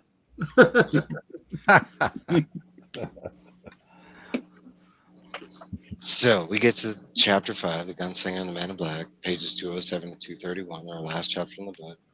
Roland and the Man in Black sit, palaver, and talk. They're at specifically a Golgotha, which is another biblical reference. If you know what that is the skull-shaped hill that was also a site where Jesus was crucified. So they sit and talk. The term palaver is used directly as far as them talking. Tarot cards are read. We hear 7 cards in total. We got 1, the Hangman, which is Roland. 2, the Sailor, which is Jake. We got 3, the Prisoner. 4, the Lady of Shadows. 5, Death, but not for Roland. 6, the Tower, directly in the middle. 7, Life, not needed. After this, Roland is shown the microverse and discusses size. I'm going to stop there, and we got one more paragraph after that. But there's a couple things I want to touch on here. This is the last time in the book the Bumbler is referenced directly by Walter for Phil. Hint, the Bumbler, Billy Bumbler. Okay, so we got we finally learn in the beginning of the book. It's explained that Walter was doing his campfires in a specific way that hypnotized Roland every time he saw them, and we learn now what the construction of that fire stack was, and it was just 2 double chimneys that he literally burns down to the embers, and that's what it was. And he literally puts meat on the top of those, and they literally cooks on the way down. That's why Roland, during the story, was finding pieces of old jerky within the ashes that he was eating after, Walter would leave the campsites. We get a possible line here, and it's very important on page 211. Roland is immortal, and so is Walter. Any thoughts there? I can read the direct line if you want to. Yeah, if you don't mind. Get there.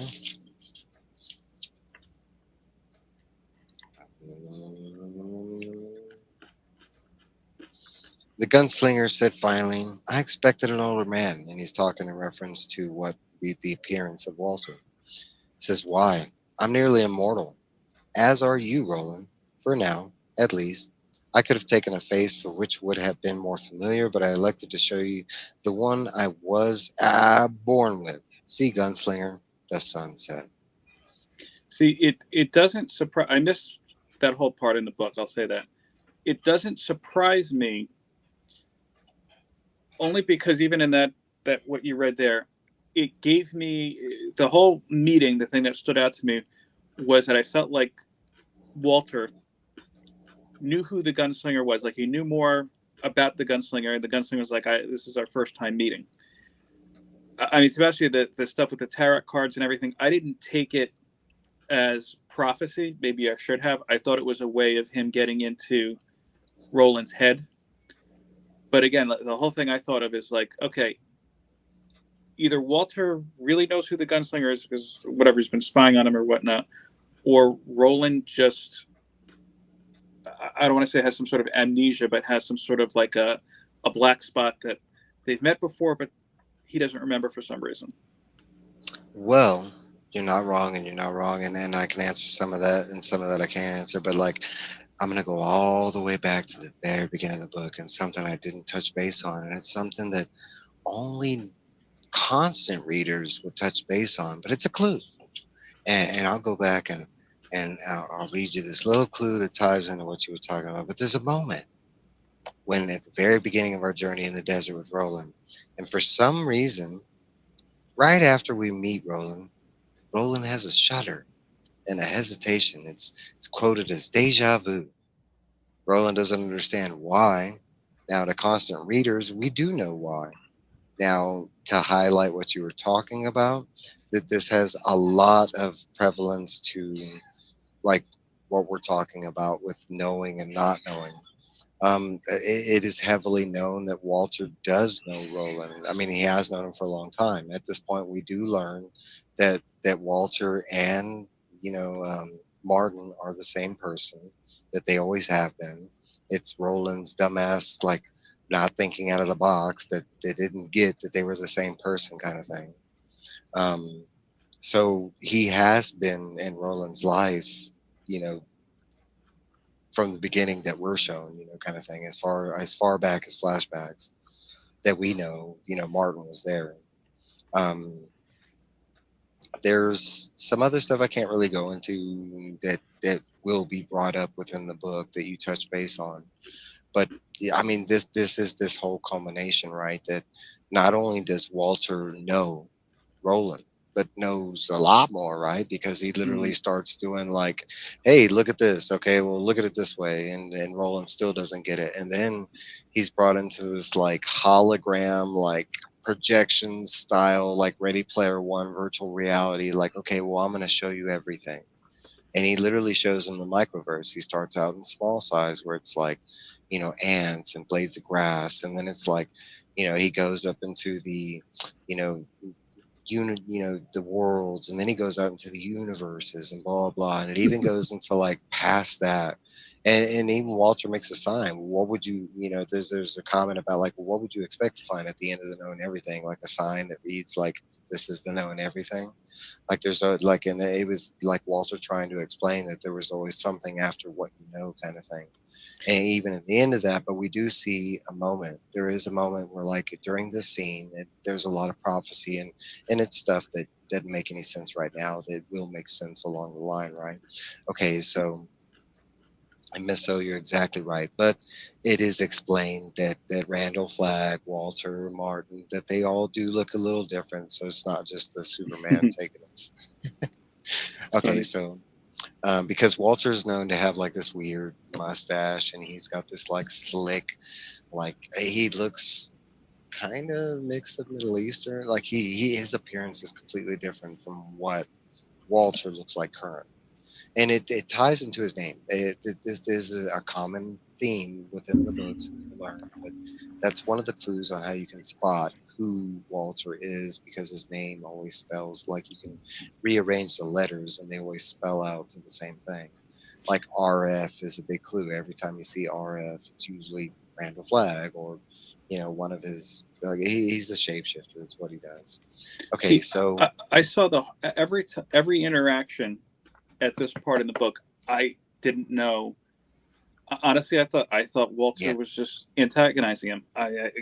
Maybe he's making up the whole microverse thing. Everything down to, and I might be a little bit ahead when he offers him the meat, yeah, and Roland's like, "Yeah, I'm not going to take says it." It's you like, don't all right, like he's enchanted screwing meat. him with him. He's like, you don't like enchanted meat, and then he gives Yeah. him meat. He's like, oh, that was in vain. No, because you're 100% right. This whole both scenarios with the prophecy are to be taken like that.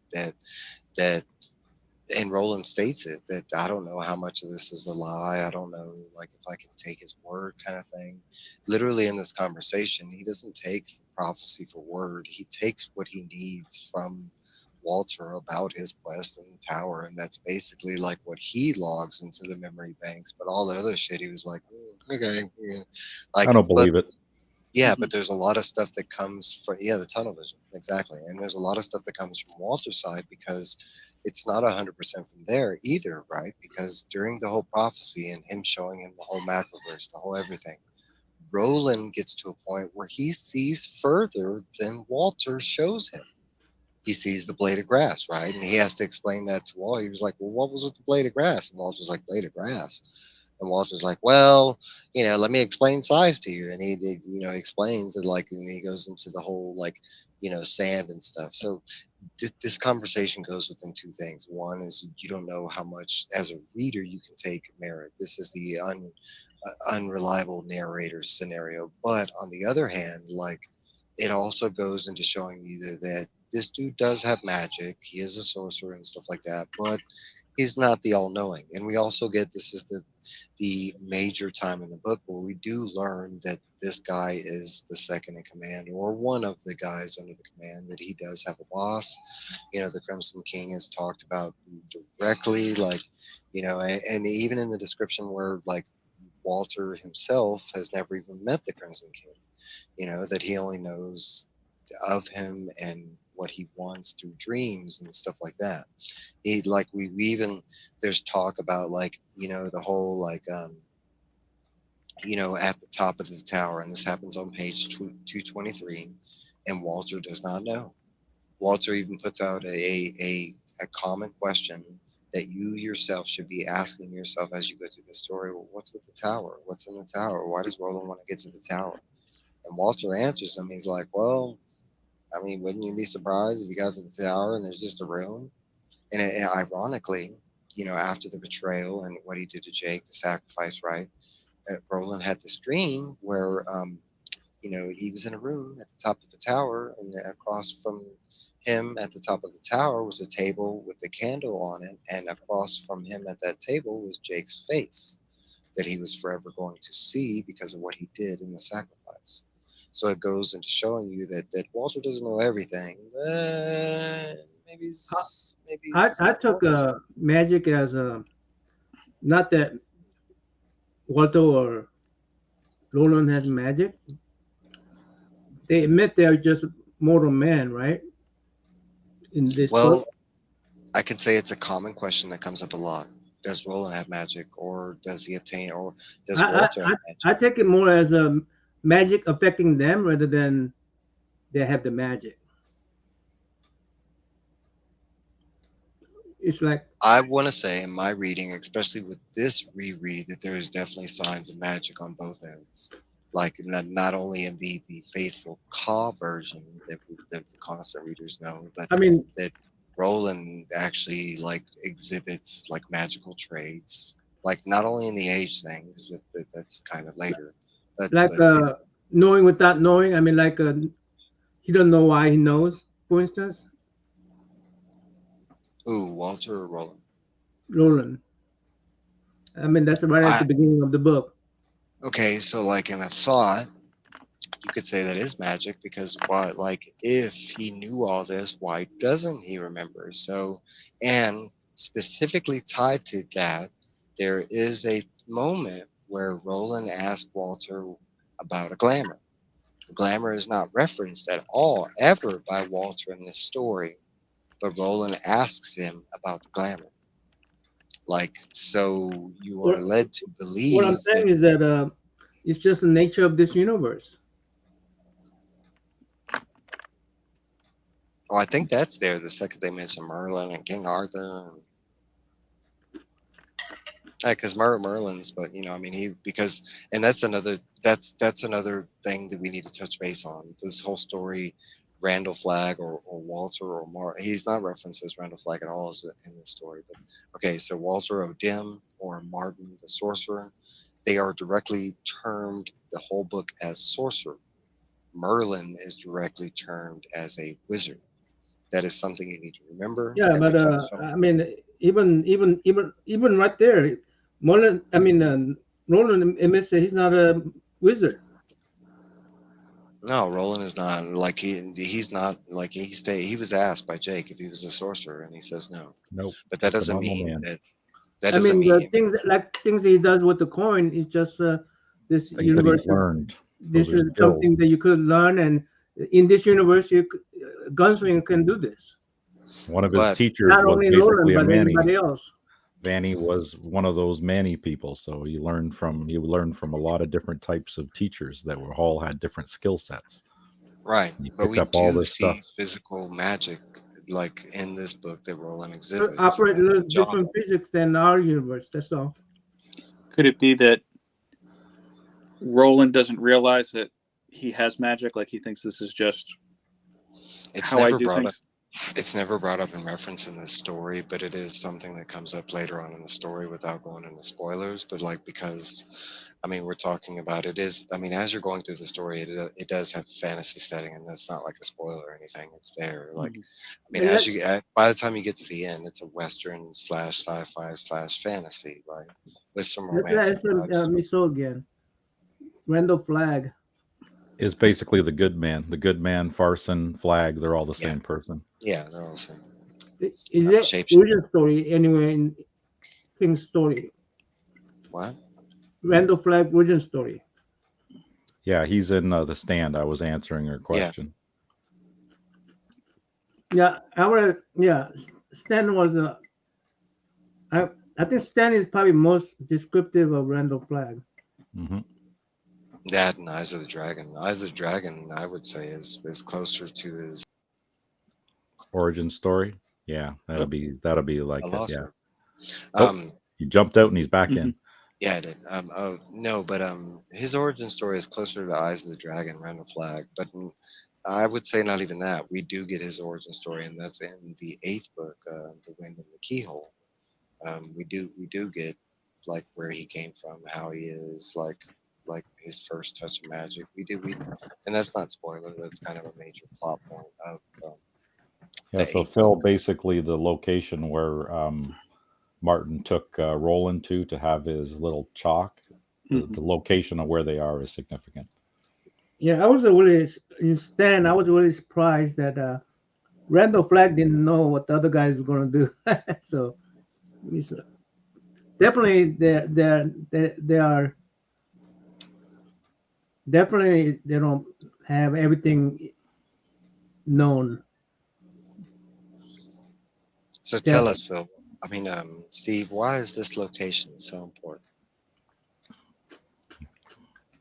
Well, Martin actually says it. He goes, "You're immortal, at least temporarily," because the Yeah. location of where they are is like a temporal stasis. Because it even Okay. So, says that he falls asleep and he wakes up and it's 10 years later. and who's Martin doing the led him temporal into a trap on stasis? purpose. And Yeah, who's doing time the temporal? stops where they are. And Where they who's are, there's doing the temporal stasis? yeah. Who's doing it? Oh, the location is not Martin. It's Martin took him Ah, to this spot because this spot there's a time stop there. the so magic is actually the magic so is that's actually exactly magic is Magic affecting is them there. rather than they have a control of the magic.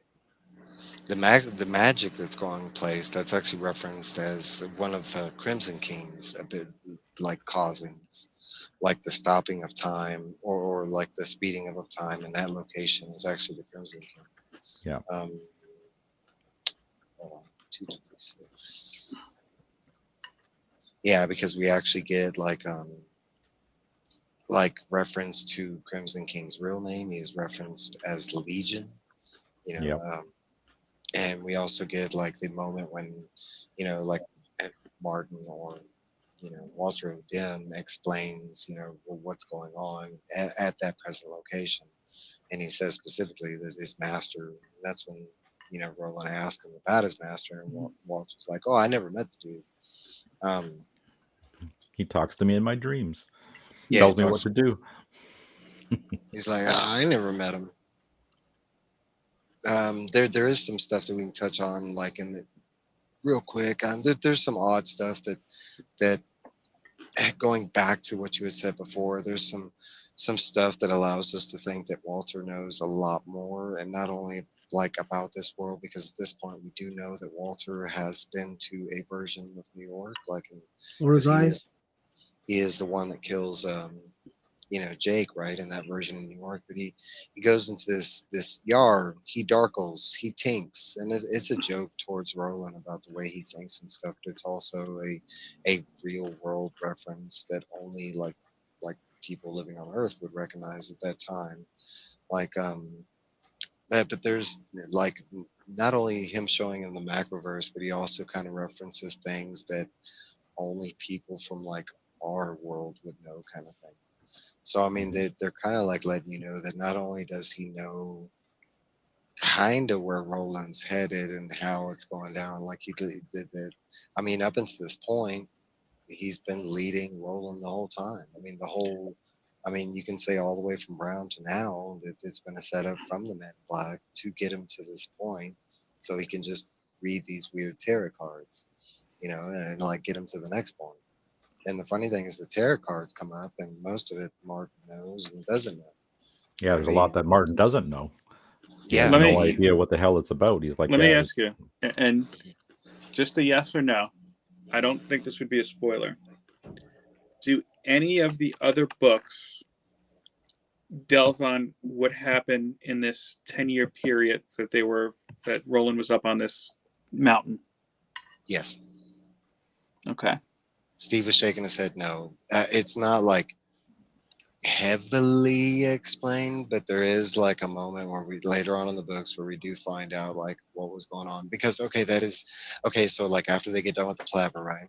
And we haven't touched about this, but we've referenced it. But like after they get done, like Walter, the Man in Black, is all of a sudden like skeleton and bones. Hold on. That annoyed me. He was The like skeleton annoyed skeleton me. and bones. that he's Okay, so anticlimactic, that he's dead now. right, but there I is don't a think he's dead. moment. There is a moment in the book where Roland's like, "Nah, I don't believe you're dead." He's like, "That's not you," and then Roland like specifically like calls that out, that he knows it's more of like Walter's magic. Tricks. He does not. Yeah, he does. Even though there is a skeleton there, because it is explained that after they get done talking, Roland goes to sleep. When he wakes up, 10 years have passed, and not just like the same way time is moving by. No, no, no. He actually has physical like crow lines, and like he has aged 10 years. So in that same time, when he looks over across the campfire, Walter is there, and Walter's a skeleton, and he's like, yeah, this don't make sense. That ain't you. He's like, I know you just didn't like sit here and age to death, kind of thing. It's implied that he died, but it's also heavily implied that Roland knows that he didn't die, kind of thing. It's more of his tricks and stupid. But there's also some cool things, because there is a moment during the prophecy, like when they first sit down before the truths come out, because there's a lot of stuff that Walter says to Roland, and there's a lot of truth in that. I mean, but What Jack said? Huh? Jack said when he was falling through the there are other words than this. I said that. We touched Yeah. Yep. He touched on that. Mm-hmm. No, what I'm saying is that when he said that, can you not imagine the other world has? Oh, that Walter could possibly do the same thing, like die and go to another place. Actually, that's something I never thought about, just because what we know further in the series and what we're shown kind of quickly. Like I didn't think that he needed to do that kind of thing. I've always imagined Walter as being as powerful as he's kind of shown. And at this point, he kind of says that he's immortal. So like I just imagine him to be like a wizard like Merlin, but the bad version of Merlin. Like I don't know. Mullen, That was yeah, like Mullen can travel back in time. Let me ask you. You said the first time you read this, you were 19 years old, right? no. The first time I read this, I was 8. 8. At any point upon reading this, did you ever think the Man in Black would be Matthew McConaughey? No. Actually, I had to do it, Steve. Actually, growing up, my description of the Man in Black was Van Cleef from the Dollar trilogy with Clint Eastwood. He's angel eyes in the movies. He's the like bad guy. And like that's kind of for some reason that was always the actor that I thought was going to play the Man in because Black because obviously Roland is Clint yeah, Eastwood. Clint Eastwood. Like I mean, Stephen King states that specifically, and it's kind of funny because Clint Eastwood's got a famous son that acts too. You know, his name is Scott Eastwood. He could play Roland pretty good. You know, Yes, he Mhm. could. just saying. Just Clint saying. Eastwood might be old, but Just we could saying. use a Scott. All right. Hey Scott. All right, so Mhm. okay, so there is a dope moment that I was about to touch on during this moment, and the whole concept of magic in my mind, there is a lot of magic that's going on or something. If it's not magic, I mean, we're talking about technology beyond technology, and technology is shown in this. But what's easier to believe that it's magic or this really really advanced technology? So in Or a this mix of scene, both. oh, it could be because that is touched on. So we get this moment when they first sit down before the truths come out, right?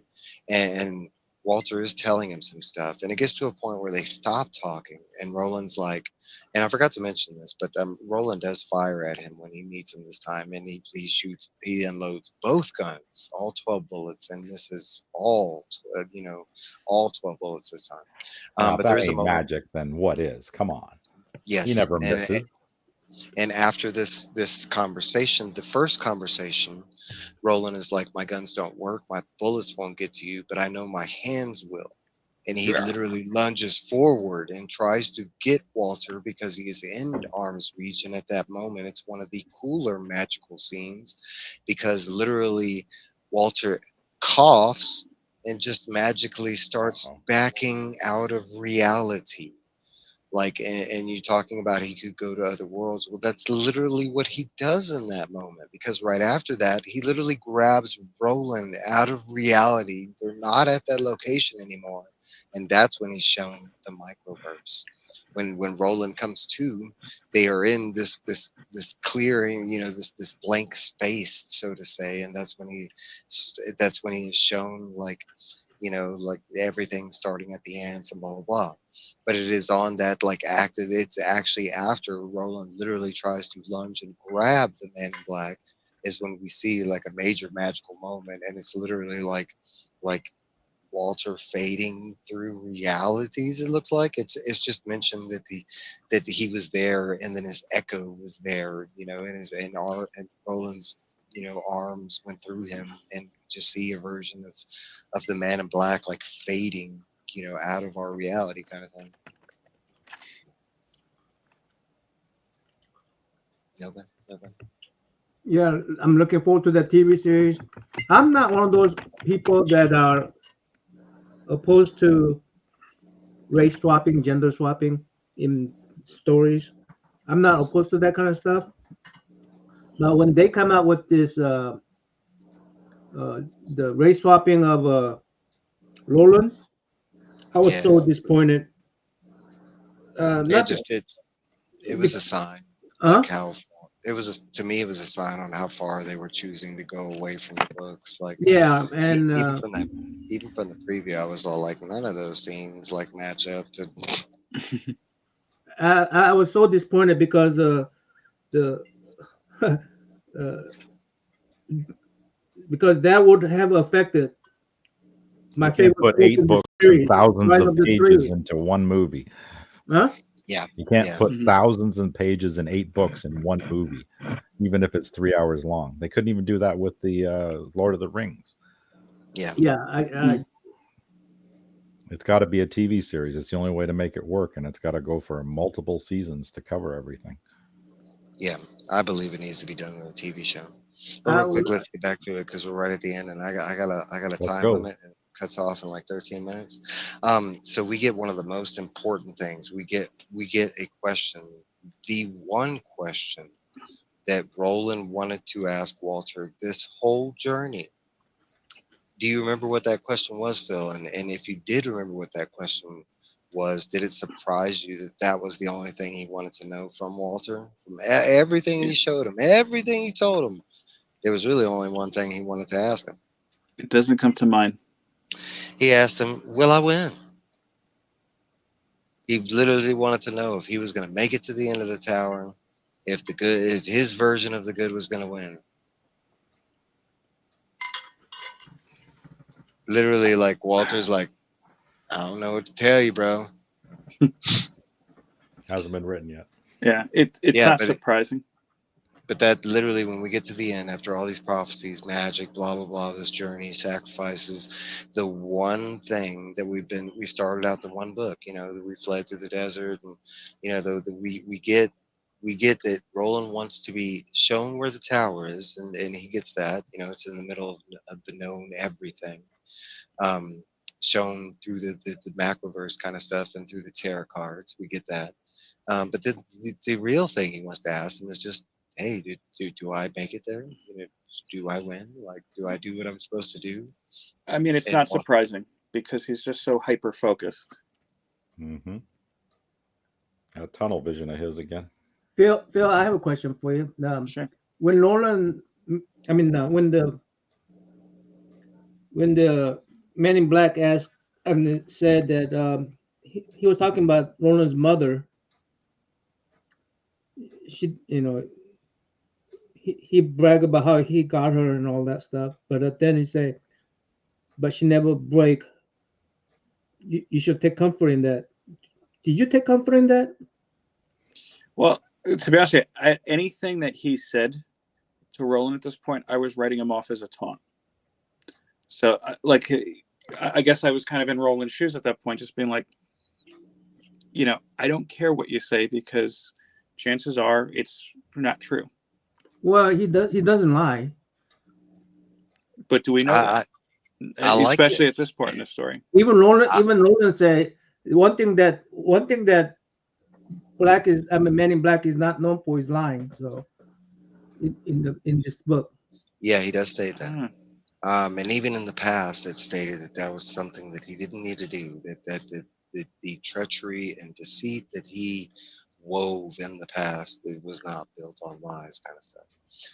But I do like that thinking, because it's not the second time in the book that Roland came across prophecies, so to say, and wrote them off. Like, he didn't care about that part. He was like, but for good reason, because usually when he asks questions, the answers he gets are I don't knows, or we're not shown that. So I mean, like, if I was asked, if I came across someone all knowing and they were telling me this great story, right, and then I was all like, well, what about this? And they were like, well, I don't know. How far would you believe them? Like, I mean, the all knowing part only goes so far, and especially like, okay, like going to the concept of like me showing you the known macroverse and you just comprehending it. We're talking about a dude that don't think around corners kind of thing. And like this dude, this wizard, knowing Roland because he knows him on some level, right? But like he just knew. I would take it like this: like when you ask a genie, you wish genie for 3 wishes, and genie, grants your wish, but according to his interpretation of your wish, not according to your interpretation of the wish. You know, the Man in Black may tell you the truth, but Yeah, but it can go wrong. it's not how you would have. It's not necessarily the truth that you think it is. I can go with that. Well, I mean, a lot of this stuff is taken like this, and we, as constant readers, we are privy to some information. We do know that some of this is true. Um, uh, um, but Oh, some of this is true, and I can say that maybe some of this is some scandalous stuff. I don't know. I mean, that's what we're going to read on and find out further. But the prophecy, I could say, is some cool stuff, and there's some cool stuff that even happens in there. Like, that's like, when Roland's asking about the Lady of Shadows, and he's like, yeah, and she dropped a blue plate. He's like, what's with that? He's like, I don't know. Like, we'll find out together, kind of thing. No, on the drawing of the 3, I'm not going to spoil it, but what I was so impressed with is the whatever the complicated idea in that drawing of the 3, the man was able to paint it in my head, paint all those pictures and visuals into my head. I can say without That was so impressive to me, is that the guy could tell a story and it would be something that's not, it's not imaginable to me when I first read it, but he made me understand what's happening I get you. with just words. He didn't have to draw a picture. He didn't have to make a movie about it. Using his words only, he was able to tell me what was going on, and that was so impressive. That's what I took. I was like, I could tell you, and it is a spoiler to be taken in the smallest of grains of salt, but in the second book, there is one of my favorite personal, coolest action scenes that I have ever witnessed, like in any literature form, or but that's all I'm going to say about that. All right, so let's get back to this because we're almost done. All right, so at the very end, there is a side note, like when he gets across the skeleton is seen as a laughing skeleton. Um, there is a big line that I need to reference for constant readers that most people miss. It pertains to the beginning and the very end of the story. It's not going to make a lot of sense to Phil. It's probably overlooked. This is on page 231. And I'm going to read this line. I'm going to talk about it real quick. But it's the very last line of the book, actually. And it is dreamed his long dreams of the Dark Tower. We're at the beach. Roland has left the palaver. He's out where he's supposed to be at. He's thinking about all the stuff that just happened. And finally, he's thinking of the Dark Tower, into which would someday come at dusk and approach, winding his horn to do some imaginal final battle. And I just want to remind those constant readers of that line and how important that line is to the end of the story, because it is vastly, and that is not a revised version of the story. That is literally the last line of the original book, and there is major significance to the horn, and but the horn is referenced during this book quite a bit. We do know that the last time somebody had the horn, if I'm not mistaken, it's Cuthbert, right? Yep. And that's He mentioned dropped it at Jericho Hill. Jericho Hill. I think that's in the conversation during It's in the conversation of the beginning of the book. Talks. Oh, is it? Okay. Yeah. Yeah. Well, okay. So, but that's basically the end of this book. He makes it to this beach that he's told to go northwest. He's told to go to this beach. He crosses the mountains. He gets to this beach. He sits down. He basically goes to sleep, and that is the end of the first book. I can tell you that the second book, without spoilers, starts off directly where we leave off. So it's not like there's going to be time that's passed. Nope, we get to start off directly where we leave off. So that's kind of a good thing to look forward to. But that is the Gunslinger in pretty detailed fashion. I mean, Big time. there's a lot of stuff that we missed and some stuff that we passed over. But for the main part, I want to say we touched on a lot of the important stuff, the major stuff. But there is one final thing that I need from Phil. I need some of your predictions on where do you think this is going. What do you think? It doesn't have to be like what do you think is going to happen in the second book. What do you just some general predictions on where you think the story is going. I think Roland was obsessed with the tower so much, and he acknowledged he was walking into a trap. And I think that this whole meeting was the actual trap. Why would the man in black give up this information? For what purpose? That he's not there to be helpful. If he is, we've been talking a lot about religious tones and whatnot. So for all due purposes, if the man in black is the devil, why is the devil going to help you? What is he getting out of this here? And honestly, I think everything from Jake's death, which I still think Jake is either connected directly to the man in black, or maybe even Jake is going to be Legion. I don't think that's the sense, but I don't know enough about Legion right now. That's a good thought too. This entire thing was a trap, and this 10-year gap, I think, is the key to that. What happened in this 10 years that was so important for Roland to be excluded from? I also think something that didn't hit me until now. You mentioned that Roland, when he was in school, he had to go west if he lost, right if he won, east if he won. I think it's kind of fitting that, given that information, this whole meeting was in the West. It's said, damn, I wrote this down. I mean, I think he travels this whole journey in a southeastern direction until he gets to the the Golgolith, and then he finds out that he was kind of traveling a little different. But that also plays into the whole like time is moving on. In this book specifically, you get a sense of like directions aren't exactly what they're supposed to be, kind of thing. That's also a reference to that guy that he meets in Toll that gives him the silver compass, and because the guy literally states, "Well, the compass has been working kind of funny." It's a reference to like the time is moving on, or that those parts of our known reality. I think everything is being messed with, and this is the way I've always read it.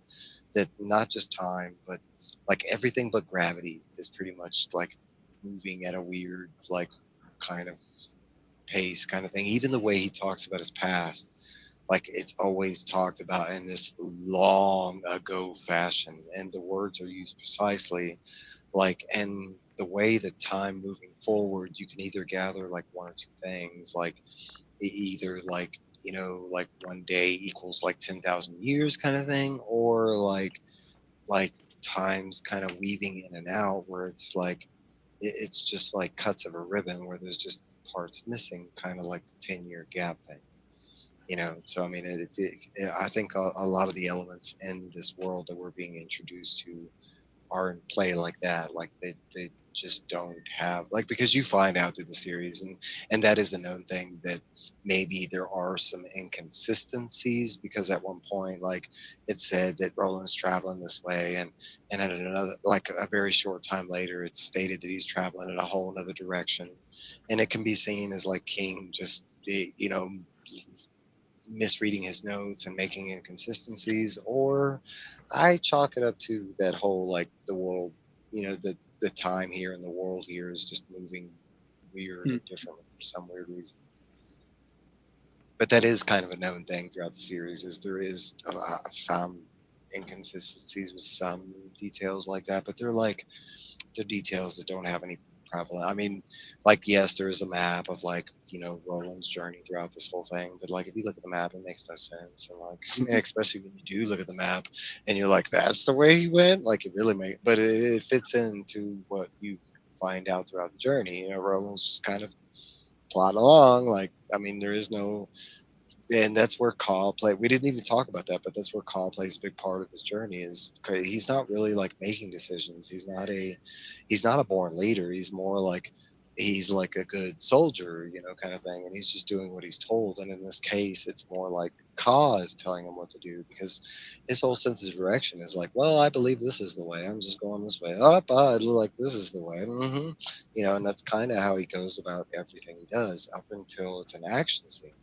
Action scenes are completely different. That's all like side skill that he's mentioned before. That's what his hands were meant to do, was killing.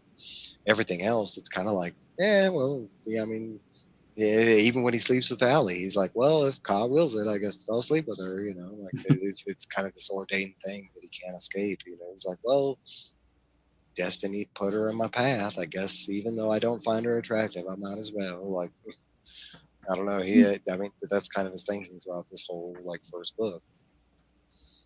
But guys, we are running long. It has been going 4 hours. Yeah. And I did say I was going to do another giveaway. Unfortunately, I'm going to have to do that giveaway separately. Aaron was my giveaway tool guy, but I will do this giveaway. We'll do it live tomorrow. I'll just throw up a live and I'll do the giveaway. And I'll say thank you. And if the same people are not here, I'll find a way. I don't know. I'll figure some way out, because there's only 10 people here tonight the whole time. So I'll make sure that it's these 10 people that are included in the giveaway. But guys, I want to thank everybody that hung out with us. I want to thank the panel of people. All you guys sat here and talked about us. Phil for taking this new journey. Glenn at home, like all the people that took this new journey. Yeah, but that's all I got. We will be back. This was 2 fun. weeks. Thanks, There guys. is Yeah, very fun. Thank you. Yeah, the next episode is February 17th. We haven't locked down a time, but it will also be on a Saturday. But in 2 weeks, basically, that will be the part one of Drawing of the Three, the next book. But that's basically it. Drawing of the Three. Let me share my cup of tea. All right.